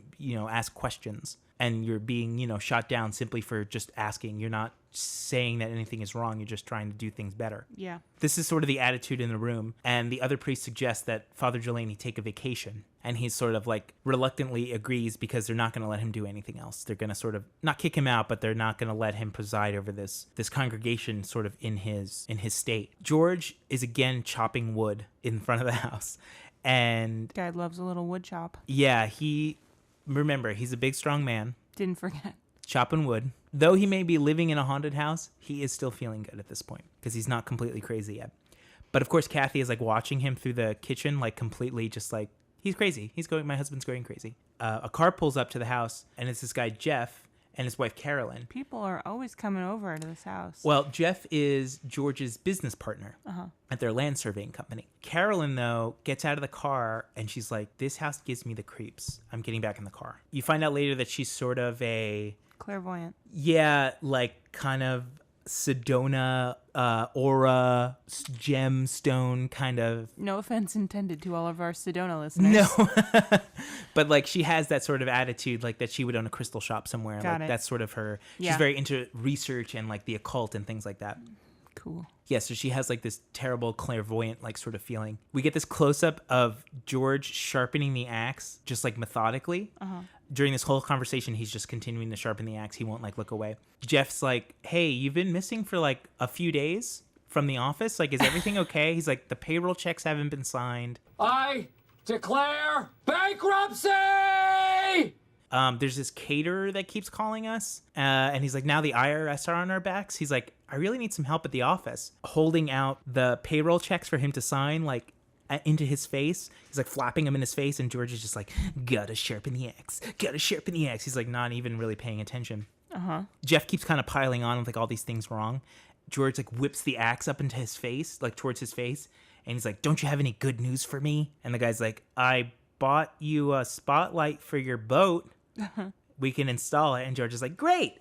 But he does this thing where he's like, they're walking towards the boat, and he's still carrying the axe, and he's like, hold on a second, and he turns around, and he holds the axe above his head, and he whips it, and it like lands into a tree, and it just like stays there. Okay. It's really creepy because he's just like, hold on a second, I have to set my axe down, and he throws it. What the hell? There's also every scene in this movie where he has an axe and he sets it down. There's always some place for him to stab it. Like, he goes to the boathouse later in the movie and he has the axe and he sets it down, but there's like a stump there waiting for him. He just stabs it into the stump and keeps walking. So like every room in this house has like a big tree stump that he can put his axe into.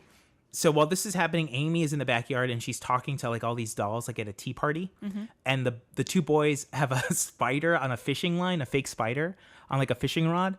And they're like up on like the second story and they're like lowering it onto her and like trying to scare her. And the mom walks in and she's like, "What are you kids doing?" And they like pull the spider out and they're like, "Nothing." And one of the kids has his hands on the windowsill and the window shuts on his fingers, like shuts on his hand. He starts screaming. The mom starts screaming. And then George and Jeff run from the boathouse and they run upstairs and they're trying to get the window open, but it's rusted shut. They can't open it. Oh my God. And like blood's like squirting from like his fingers. They come out of the hospital after this has happened. They have a shot of the dashboard of the van, and it has the same style Virgin Mary that Kathy was painting earlier in the movie. And it's sort of the depth of field, the focus changes. So it's like first like the little Virgin Mary, and then you see them coming out of the hospital and they're like, "I can't believe you had no broken bones. That's so weird." And it's like the kid's hands are like all taped up. How did he get it out of the window? You just have to assume that eventually the house allowed them to, because Jody, the imaginary spirit, is protecting the girl. So they were trying to scare, it's like her imaginary friend. So like the spirit is trying to protect her. So, it closes the hands because it's punishing the boy for trying to scare her. That night, there's like a horrible thunderstorm. George is asleep and we sort of zoom in on him and his eyes open and it's 3:15 and we hear these flies buzzing. Not again. George wakes up and he follows the sound into the room that the priest was in earlier in the movie where he saw all the flies on the window. He walks in and there's flies everywhere in the whole room, just completely covering everything. He tries to open the window to sort of shoo the flies out. The front door of the house explodes outward. Oh boy. Yeah, it just like completely breaks in half.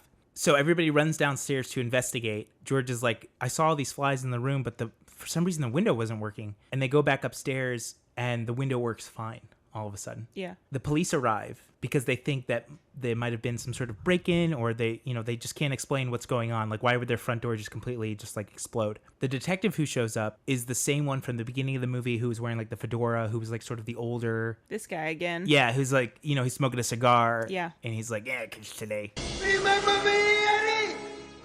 When I kill your brother, I talk. Just He's very suspicious of George like right away. And you don't find out later why that is, because he's suspicious like on sight. He looks him right in the eye and he's like, "Something's going on here. I recognize you." Yeah. They figure out that the basement door and the front door both exploded outward because the way the frame on the basement door is constructed, like if you kick it out, it would tear a portion of it in a certain way. And the detective recognizes this like right away. So he's kind of like, we don't see any like forced entry in the basement. Like, somebody must have gotten into the house because, how would they have gotten in and then kicked their way out? Like, there's no logical way like any of this could have happened like the family thinks it happened. Yeah. The dog, Harry, is downstairs and he's whining and clawing at the wall, at this like stonemasoned wall where the wall meets the concrete foundation of the house. Okay. And he's just like crying and sort of clawing at it. After questioning George for a little bit, the detective is like, "Do you know what happened in this house?" And George is like, "Yeah." And the guy goes, "You know what? And then he stops. Like he's about to tell him something very important, but something interrupts him. After they sort of go through the house and like trying to figure out what happened, all the cops leave and they have their report written out and everything like that. George and Kathy are just sitting on like the front stoop and they're both just like crying because they're just exhausted because every day in this house has been just like horribly terrible, no good, awful. The detective though starts to stake out the house by like parking his car like down the street and just like watching them every single day just to see if anything weird's going on. We're now on the 12th day since they moved in. Amy says that Jody told her that everything will get better and that she's very nice, and that Jody told her about a boy who used to live in her room, and that Jody wants Amy to live there forever and ever so that they can play together and be best friends. Creepy. George takes his motorcycle for a spin. This is the first time he sees his motorcycle in the movie. Didn't take him for a motorcycle kind of guy, but okay. No, but with the way his hair is, it's like a very 70s feathered Bee Gees style haircut. Yeah. It works on the motorcycle totally. Okay. So he leaves the house. He goes for a spin on his motorcycle. The two boys go next door to play with some friends. George drives to City Hall to get blueprints, and then he goes to a library and he steals a book, but you don't know what the book says yet. Sure. He stuffs it like down his pants, Oh, although boy. a library card is free. He So doesn't want anyone to know that he took it. right, exactly, because then they'll be like, oh, you're the guy who moved into the murder house. Right. Kathy then calls Father Delaney, who is like pacing his office, like he's like afraid to like pick up the phone, and it rings for like a minute, and he finally picks it up, and there's just static on the other line, and he starts to choke, and he's just like, and he just, Oh boy. he's hangs up the phone, and we sort of cut back to Kathy and like her kind of confused look that there's like still static on the line, and then this weird homeless guy comes to her door, like a screen door like on the back porch, and he knocks, and he has like a case of beer, and he's like, I wanted to welcome you to the neighborhood, and she's like, oh, that's very nice of you, and the phone rings again, and she picks it up, and there's more static on the other line, and then she goes back to the door, and the hobo's gone, and this is the only time you see him in the movie. I have no idea what he's supposed to represent, whether he's like, you know, like an incarnation of the spirit that lives in the house who's like trying to like get more information, or if it's just like supposed to be random, just like sort of all these elements sort of taking her away from just talking to the priest. Okay. George then goes to a bar called the Witch's Brew Bar. Come on. To where he meets Jeff and Carolyn. When George sits down to get a beer, the bartender brings it over and he immediately spills it. He like looks at him and he just drops all the beer and it just breaks all over the bar. At first I'm like, You said it was going to be a touchdown pass, you crazy asshole. because there's no like dialogue to like right away to sort of explain anything about that. And he starts cleaning it up and he goes to George, you know, you look exactly like Ronald DeFeo. Yeah, I knew that's what was going to happen. And he's like, he was sitting right in that seat when he was arrested last year. Creep. And George is like, great, just give me a beer. And so finally the bartender leaves and him and Jeff are talking about how the business is going under, like their land surveying business is going under. And then Jeff does like this really like annoying thing where he's like, I didn't ask you to get married with kids and buy a house and change your religion and do all this stuff. And George is like, has had enough, and he just rears back and he punches Jeff in the face. Wow. And knocks him to the ground. Don't get mad. Get glad. Yeah. And we then cut back to that. That's what I call an outsized reaction. I didn't ask you to change your religion. Pow. I didn't ask you to change your religion. Jesus. We then cut back to the house, and we have that trend, or the motif rather, where the house, the windows are glowing red when something bad is about to happen. Yeah. Amy is singing in her room. She's singing Jesus Loves Me. She's sitting in her rocking chair across from the other rocking chair that's in her room. Mm-hmm. And both chairs are rocking except the other one's empty. And they're both just like, she's singing to Jody. Wait, is Jody the doll? No, Jody is not the doll. Oh. When you hear who Jody is, you're going to laugh. I think I kind of know, but I'm not sure. Do you want to guess? I don't know if I'm making this up or what, but I sort of remember it being a Raggedy Ann, right? No. It's not a doll. Oh. You're thinking of Annabelle. Yeah. That's okay though. Both creepy dolls, but the this doll also has like sort of a poltergeist vibe to it. a little bit, yeah, like they're here kind of thing. Mm-hmm. So the doll doesn't really play into it. The doll is just like her favorite thing. She sort of gave it to Jody by setting it on the chair. Because anytime you see the rocking chair moving, you know that the imaginary friend she's talking to is sitting in it. So earlier in the movie, rather, when George walked in, the doll was sitting in the chair. Right. Like Amy gave it to her. Is Jody the mom? No. Kathy comes into the room because she hears her singing. Amy stops singing as soon as she walks into the room, and she's like, "Who are you singing to?" And Amy's like, "Mom, Jody went out the window. She got really scared." Kathy's like, "Oh, really?" And she looks out the window and she sees these two glowing eyes. Oh, God. Is Jody the cat? No, Jody's not the cat. I have a lot of guesses about Jody. That's okay.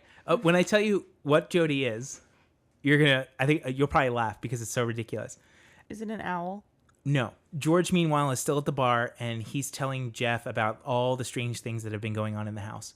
He takes out the book that he stole from the library. Oh, after he punched him in the face, he's like, now I got to tell you all about what's going on. Yeah, because I believe that after he punches him, Jeff's like, all right, now that you got that out of your system, can we talk? Jeez. It's like a real man thing. Yeah. You know, like instead of hugging it out, he's just like, hit me, and then you'll feel better. The book that he stole from the library is a book, of course, on the occult. And Carolyn, who's there, starts to... I knew Carolyn would have something to say about this. Right, yeah, she's got a lot of opinions. She's flipping through it. She's like, I found it. And then she's reading from the book. She says that this guy named John Ketchum... Electro, Diglett, Nidoran, Mankey, Venusaur, Rattata, Pharaoh, Pidgey, King, Jolteon, Dragonite, Ghastly, Ponyta, Vaporeon, Poliwrath, Butterfree. Catch 'em, gotta catch 'em all. Pokemon! Not Ash Ketchum. Gotta catch 'em all. Yeah. He was run out of Salem for being a witch. He originally built the house, or built a house on the land that the house is now. Okay. If that phrasing makes sense. Yeah. She says that energy cannot be created or destroyed, only change forms. Okay. So she's saying that like the presence may not just be from like the DeFeo killing, but like it may have been so old that it really told Ronald DeFeo to kill his family, and that it's killed before or something like that. Yeah. George is starting to believe her. He's like, that's like the only possible explanation for this. Okay. Jeff says that him and Carolyn will watch the kids, and that George and Kathy can go out, have a nice dinner, relax a little bit, and then maybe like everybody's lives can go back to normal. They're going to watch the kids in the house? They're going to watch the kids in the house. Oh boy. They're going to watch the kids in the hall while they watch the kids in the house. They drive back to the house, and George says, I'm going to go in first. I'll tell Kathy what's going on, and then you guys can come in a few minutes. Like, I don't want her to be overwhelmed with like all these people coming in and saying, hey, we have to go out and whatever. She's just going to like kind of test the water. Carolyn, though, wants to go in so badly into the house because she feels the energy now. Because when she first got there, she was real spooked. But knowing now what she knows about the house based on the book that they read, she's like, I have to go in there. I need to figure out where this energy is coming from. All right, Carolyn, settle it down.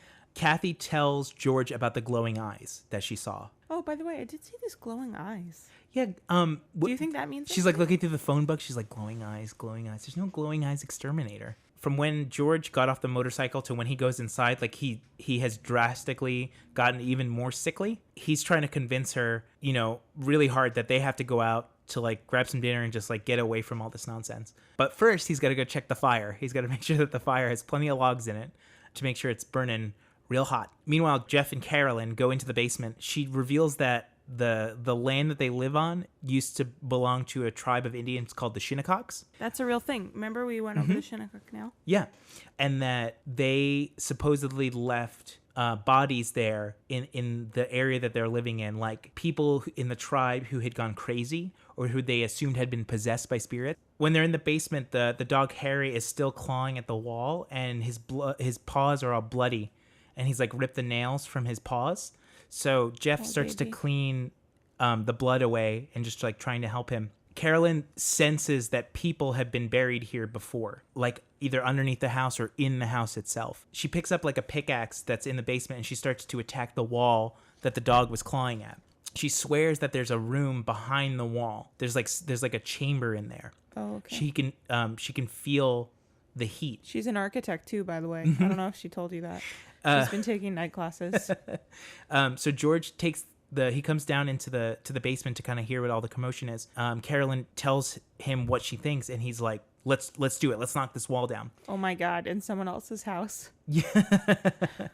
It's like Dwight Schrute redoing doing Pam and Jim's kitchen. Yeah. Oh, this is terrible. I'm just going to do it.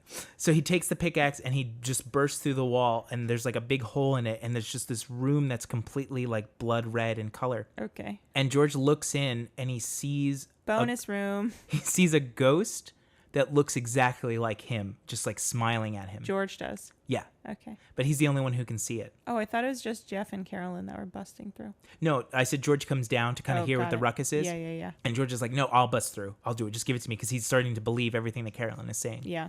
Carolyn starts to sort of talk in another voice. I was just going to say, let me guess. This girl starts talking in tongues. She says that they found a well, and that this room in the basement is a passage to hell. She starts to freak out and she screams, but so is Father Delaney at the same time. He's like freaking out for no reason. Is he at his house? He's at his house, yeah. His phone rings and he picks it up, and it's just a dial tone. We cut back to the house, and the dog Harry runs away from the portal. Harry Butts. Harry Butts. He runs away from what I like to call the portal. Kathy's like, we need to do something now. We like, this is ridiculous. Like, we either have to get out or we have to call somebody, or, you know, we can't just like live in this fear anymore. The cop is still outside in his car, the detective watching the house, and as he sees like the shadows kind of like going from one room to the next. They walk into the living room and the crucifix that they hung up is upside down. So they grab it and they walk from room to room in the house, like reciting prayers, trying to like cleanse the house. They go into the room with all the flies that the Father Delaney had been in earlier in the movie, and the crucifix sort of like is magnetized to the floor and it leaps out of George's hand. And Kathy goes to pick it up and she realizes that she has the same boils / blisters that Father Delaney had on his hand, on her hand, and they're all over her face. Mm-hmm. The next day, Father Delaney is in the sanctuary of his church. He's talking with Father Boland, and they're sort of getting ready for the last prayer that Father Delaney sort of going to have in the church before his like vacation, before his like sabbatical starts. Father Boland, who was like a Vietnam vet, explains to him that he knows about fear and how trauma creates fear and how that kind of layers upon itself. Like, he's sort of trying to psychoanalyze Father Delaney in a way that's like, you know, maybe this is just going beyond just the house. Maybe there's something internally that you're struggling with. He's like, you know, when people come back from Vietnam, they sort of have this, you know, this sort of shell shock, aftershock that really stays with them, and it really influences like how their mind works and things like that. So he's trying to like take it down from a spiritual level and do more of a medical kind of, you know, analysis of him. Father Delaney's like very adamant in that he knows what he heard and he knows that he has to do something about it. So he starts to pray at the altar, and he's dressed in like, you know, his robes and everything, and it's like very ceremonial. He starts to pray for the Lutz family. There's these statues on the curvature of the ceiling where like the end of the arch meets like the vertical wall, and there's like angels sticking like out from that. And as he's praying, the church starts to shake and the angels start to crumble. And they do this thing where like you can see the crack like go across like the face of the angel, and like as it like starts to crumble, and the face of one of them completely falls off. Father Delaney stumbles back and he realizes that he's now blind. He's completely blind. What the hell? So after Father Boland like rushes up to him and he's like, "Are you okay?" And the camera cuts back to the angel on the ceiling and it's completely whole. Like it had never crumbled. Like that was like sort of all in his mind. So sort of like a hysterical blindness almost. But because he's praying for the family, sort of these evil forces have like come to attack him like in his own safe space. Again, like the church being the safe space for him, it's not safe anymore. Because it's sort of like, you know, coming after him. We're now on the 18th night that they've been in the house. It's 3:15. George's eyes open up. He's like looking around the room. He gets up and he goes downstairs and he trips over that jade dragon that I had mentioned earlier, sort of like the beast with many heads. He's like sort of frustrated by his injury and he just starts screaming. He's like, "What do you want? This is my house. Just tell me what you want from me." And then he starts to like do like manual labor around the house. Like he rolls like a rug across the floor, and like his hair is like all frizzy because he's like all sweating. Kathy gets up and she starts to walk around the house, and she goes into Amy's room and she sees George covered in blood, raising his axe and stabbing Amy in the bed. Oh my God. And just blood just shoots out everywhere. What? George then wakes up because he's had a nightmare, and he's sitting in the armchair in the living room, and then he gets down on his knees and he's just like, "I'm coming apart," and he's just like tearing at his hair and he's just going completely insane. Kathy walks in because she's woken up from his screaming, and she realizes that the dragon cut his foot after he had tripped over it, and he has like almost like teeth marks in his legs from like where the dragon would have like theoretically like bitten him. Okay. And George is like, "It's so cold in here," and keeps adding like more logs to the fire. And Kathy's like scolding him like, "The fire's not important, you stupid moron. You're like coming apart at the seams and nobody's having fun. Like, do you realize like what's happening in this house?" And then he gets so angry that he hits her so hard that like she has like a bloody nose. Oh God. So the next day, Kathy goes looking for Father Delaney, and she finds Father Boland, who's not wearing like, he's wearing just like street clothes, but he's wearing like his Vietnam jacket, and he's like fixing a car. So she's like kind of taken aback like by his appearance. Oh no, he's hot! She's like, "I didn't realize you were so hot." Father Boland's like, you know, Father Delaney taking a sabbatical, and all this stuff is out of my hands. Like I I can't get him back. The detective had tailed Kathy to this meeting with Father Bolin. He gets out of the car and he sits down on a park bench, and there's kids playing basketball behind him, and there's a nun playing basketball with the kids, and she has like a wicked 3-point shot. It's so good. They're like, Sister Mary Catherine is good. Yeah, she like dunks over another guy. Yeah, don't play with Sister Mary Catherine. She will school you. She can dribble through her legs because like her habit covers her legs, so she's like weaving in and out. I don't think that's how that works. So then instead of tailing Kathy back to the house, the detective tails Father Bolin, who dresses up like in a pair of sunglasses and a trench coat, and he goes to like this reservoir and he meets with Father Delaney, who's just like sitting on a park bench, just quiet and blind. It's really funny to me that he wears a trench coat and sunglasses. Yeah, it's like very like nothing to see here. Yeah, like he didn't want anybody to know that he was visiting this guy. Okay. I guess they probably told him, don't talk to Father Delaney, he's crazy. We're gonna excommunicate him or whatever. Oh my God, so harsh. He sits down next to Father Delaney and he's like, I have some mail for you. I can order us some lunch if you just want to eat here. And Father Delaney is just like, he's just completely silent. Eventually, Father Bolin just sort of gets up and walks away. And the detective stops him. And he's like, I want to ask you a few questions. What do you know about, Father Delaney? And what do you know about the Lutzes and all this kind of stuff? We then cut to Kathy reading microfiche articles at the library.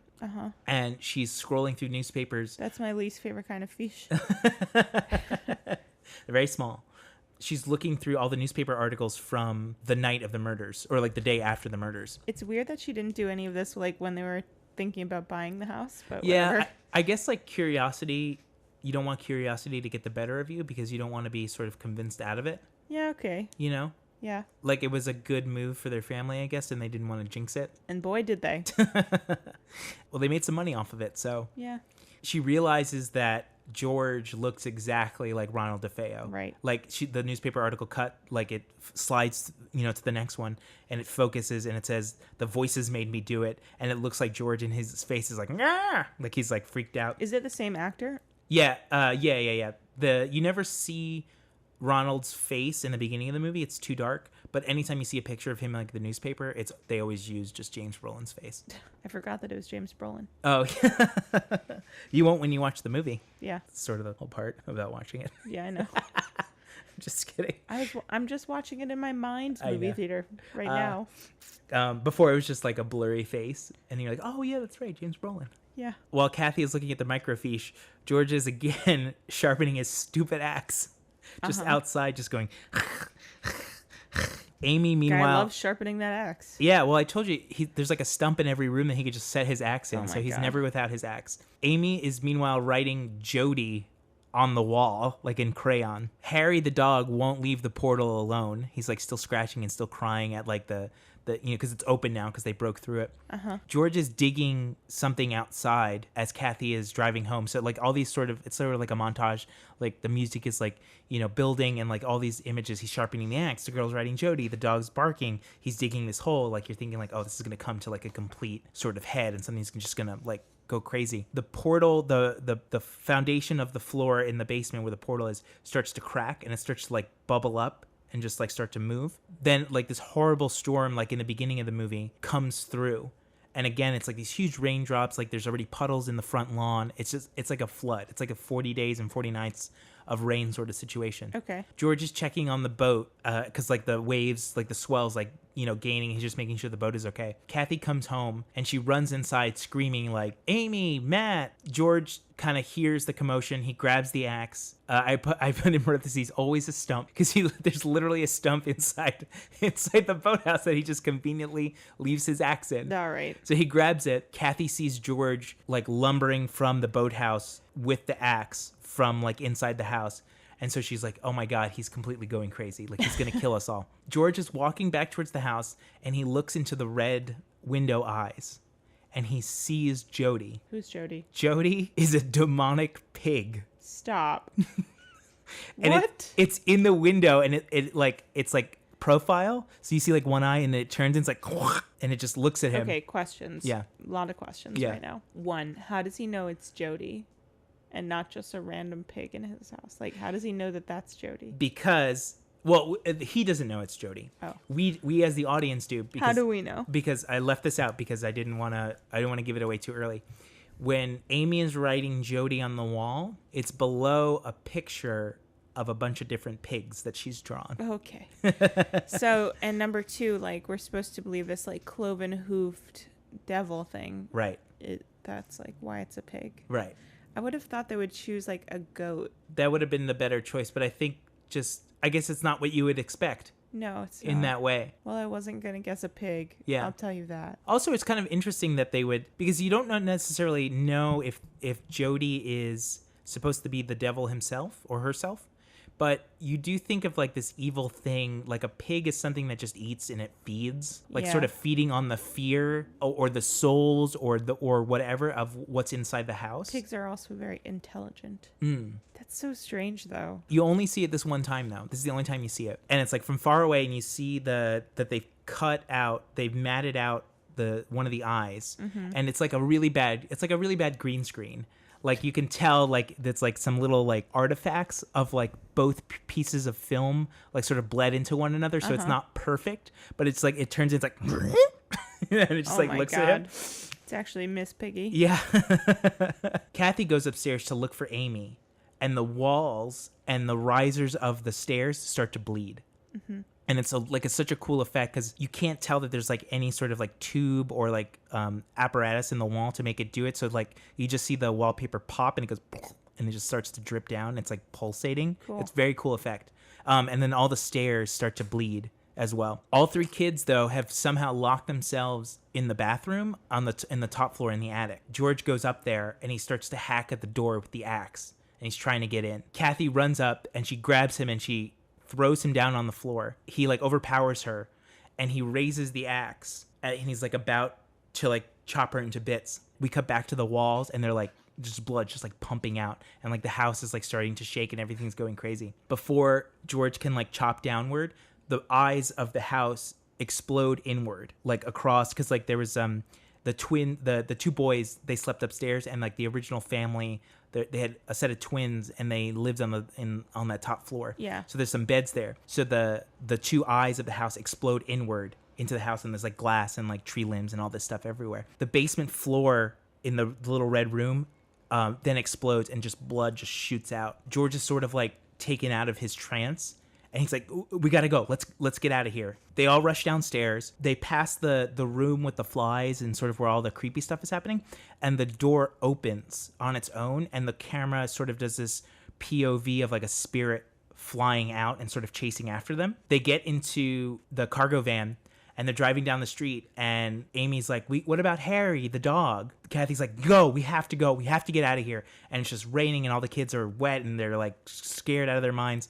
You just see the car, the camera's like placed sort of at the driveway, and it sort of pans to the left as the car drives down the street, and you think like the movie's over, and the car comes to like a hard stop, and then you just hear like, no, get back here, and George bursts out of the car and he starts to run, and he runs back towards the house because he's going to rescue the dog. He goes downstairs, and as soon as he steps on the first step of the basement stair, it breaks and he falls through, and the stairs are over the portal that they found underneath, like in the wall. It turns out it's under the stairs, and he falls into a pit and he completely gets covered in blood. Like it's almost like, it looks like chocolate syrup almost because it's so black. But you see this great shot of him just like falling in it, and he's just like, ugh, and he gets like enveloped by all this blood, pops out of like this portal, and he's just completely dripping, and it's just gross. And he starts to try to climb out, but Harry the dog bites him. And he's like, no, it's me, it's George. And then Harry's kind of like, oh. And then he starts to pull him free of the pit. After the dog sort of pulls him to safety, he carries the dog up the stairs, and they kind of jump over the hole in the stairs to into the foyer. And the front door slams shut, and it's locked, and he can't get out. So he grabs the dog, and he goes into the living room, and he kicks out the window, and they jump through. And then he carries the dog back to the car, and he throws him in, he gets in, and they drive away. It says, so we sort of, I don't know, I can't remember if we've panned back to the house or if we're still like on the empty street as they're driving away, but some text come on the screen, and it says, the Lutzes left the house that night and they never reclaimed the home or any personal belongings. And it says, today they live in another state. State of dementia. Yeah. state of insanity. Yeah, and then the movie ends. Okay, all right. I'm excited to watch this, but I don't think it's going to be scary. Okay. I feel like there's going to be like maybe one moment that I'm like, ah, but that's it. Yeah, I think there's a lot of, there's a little bit of dread in this movie. Yeah.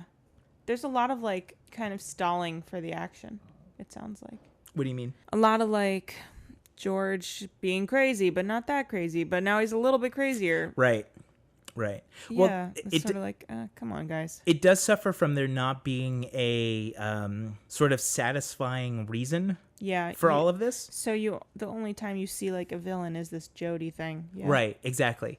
If you're going off the account that the family gives, there's no sort of explanation for what happened. So what do you think in real life? Do you think it was that they just made it up? I think they made it up. But why? I think they just saw an opportunity to make some money, because if it's true that their business was failing, that their land survey business was failing, and they just moved into a house that they really couldn't afford, it might have prompted them to say, hey, I think we can make some money off of this. Or maybe the people around the town being like, hey, you're living in a haunted house. Like, what's that like? And people being interested in it. My dad said that he worked with a guy who lived like down the street from this house. And he's like, none of that stuff ever happened. Of course it didn't.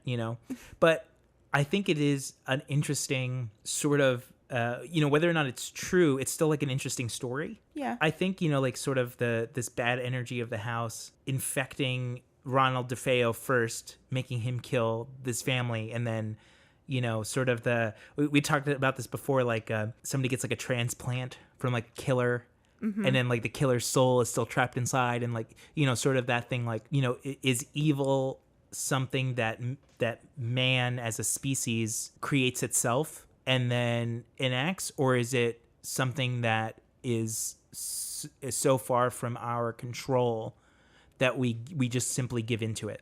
Yeah. Like this guy George is seemingly supposed to be a nice guy, a hard worker, and he loves his family, but then he's driven completely insane for no reason, other than the fact that this house has chosen him because he's like the man, because he's like powerful, he can swing an axe, something like that. Is it George's inherent nature to be evil?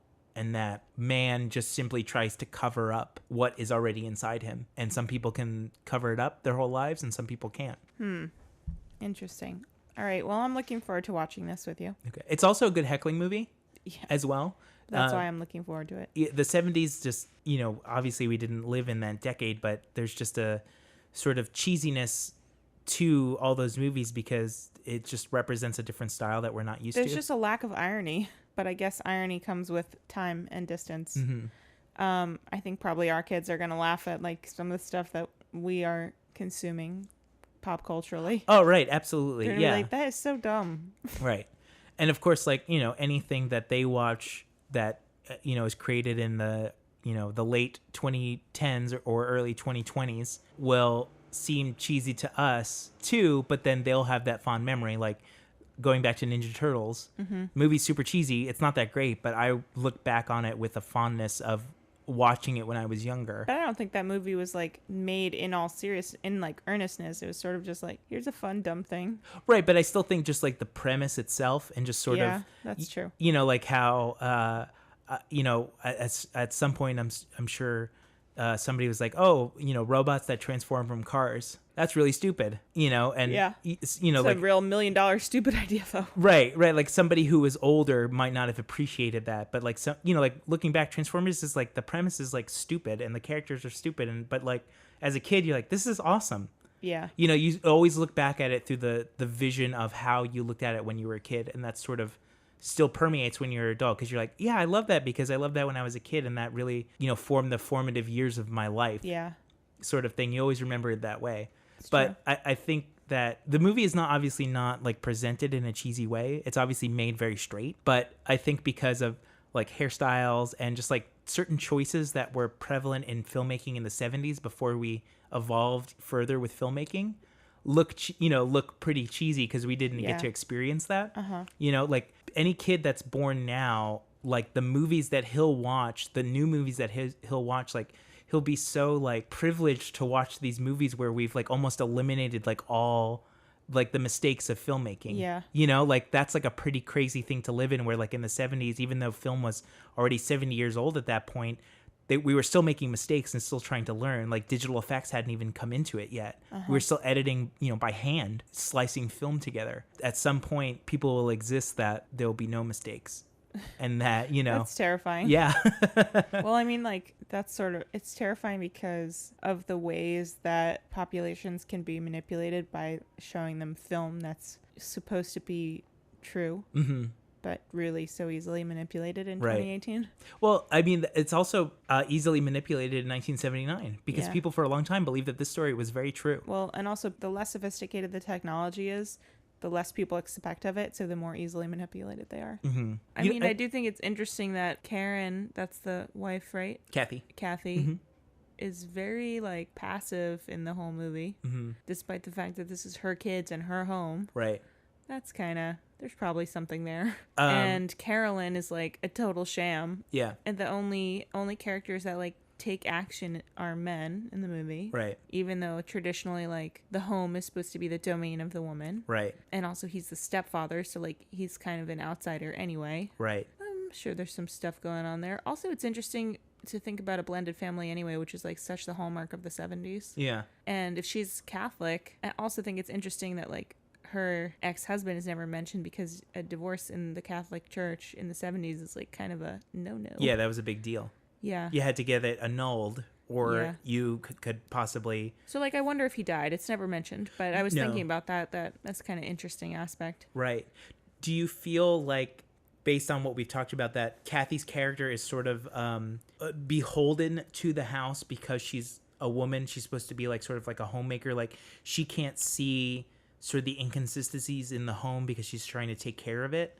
Like, she can't possibly think that the home, the safe space, could really be sort of tearing them apart. Do you see it, like, from that aspect at all? No, I just see, like, it seems to be a shortcoming of the film that could have been, that dynamic could have been drawn out or, like, illustrated a little bit better. Right. Because I think it's interesting, but maybe in the 70s when it was made, like, they were too in it to, like, understand how that would be an interesting thing to talk about. In the book, Kathy claimed that the house would show her, like, each night how Ronald DeFeo killed each of his family members.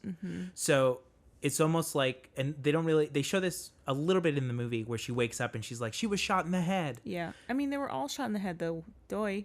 I think some of them were shot in the chest, actually. Whatever. I think that it would have been interesting if the house was trying to communicate through her, but punish George. Like, I think it would have been interesting if she had been possessed by the house instead of George. Right. Although, like, I guess it kind of makes sense that he would be the interloper in, like, their family dynamic, and also the one that the house wants to, like, drive mad. Now, they don't really go into a lot of detail of the Ronald DeFeo stuff because, you know, Jody wants Amy as a friend. Yeah. Right? So it's like the devil is choosing this girl to be his or her plaything. But, like, why would he need to control George to kill the rest of his family? Is the child some sort of conduit? But didn't the house want George to kill Amy specifically so that her spirit would be there? He tries to attack all of them. Yeah. It's not well, I clear. just am referring to his, like, nightmare of him killing Amy. Right. That's possible. I'm just thinking, like, that they tried to tie in the DeFeo dynamic, like that he had killed his family, his whole family. Like, I thought they tried to superimpose that over the Lutzes in a way, and I'm just sort of looking for, like, parallels to that. Because, you know, like, if the spirit had just simply told George Lutz to kill his family, what was the purpose of that? Like, was he the Amy of his family? Was, like, Jody talking to him, and then he was like, I want your whole family to stay here forever and kill them. It's not really, like, sort of explained in that way. I mean, it's written from the perspective is, if you think this is true, that they spent almost a month in this house, they were driven from it by insanity, and then they just never went back.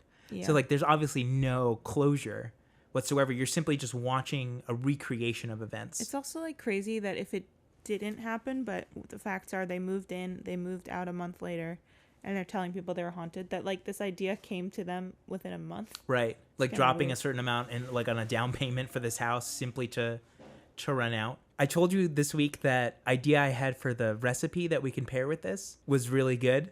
What is it? So my idea was pigs in a blanket. Oh my God. But it's evil pigs in a blanket because inside the little cocktail weenies are wrapped in bacon. And they're charred hot dogs. Yeah, they're charbroiled hot dogs. Yeah. But then the dipping sauce is the same sauce that you would use for a meatloaf. Like a ketchup? Like a ketchup, brown sugar, little bit of Dijon, apple cider, a little bit of tomato paste, some salt, garlic. And you mix it up and it's sort of like the dark blood red that you could dip it into. So it's like really salty, pigs in a blanket, and then you have the really sweet bloody sauce. Sounds delish, babe. So I'll post that recipe 2 days or 3 days after we post this episode because this episode's a little bit late. Hey, it's okay. No, I'm not saying anything's wrong with it. I'm just simply saying that this episode's a little late, so our schedule is a little bit off. Well, I'm very excited to have pigs in a blanket sometime for dinner this week. That's going to be great. The other thing I thought about was I know that we stopped doing sort of our wine pick because it's really hard if you haven't seen the movie or if there's not really like a wine that can go, particularly with the movie. But I thought maybe we can come up with our own version of like a Long Island iced tea that's sort of like with raspberry flavor or something. More about...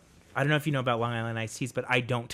I was going to say that I'm sure you've never had one because if you had, you would know they're not very good.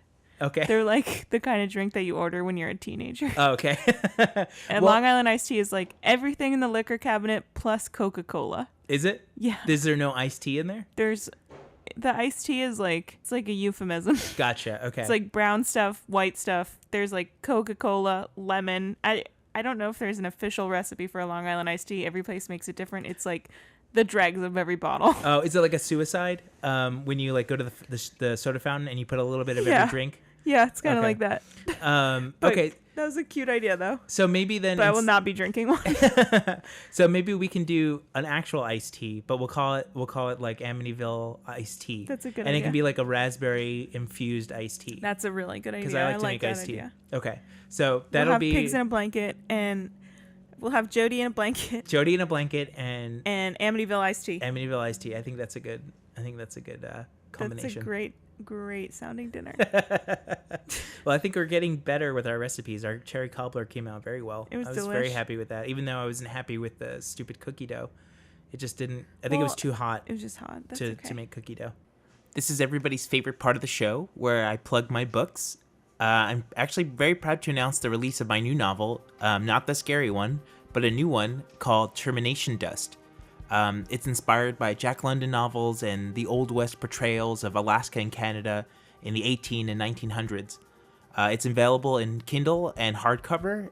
It's actually my first hardcover book. You can get either version through my website, notyourplatypus.com. That's notyourplatypus.com. I'll also have links in our social media and in the description of this episode for you to buy the book. As always, you can also pick up a copy of my horror novel below by also going to notyourplatypus.com. How do we want to sign off? We got to come up with like a sign off. Oh my God. I feel really unprepared. Maybe we should just end it. Like, now. Now.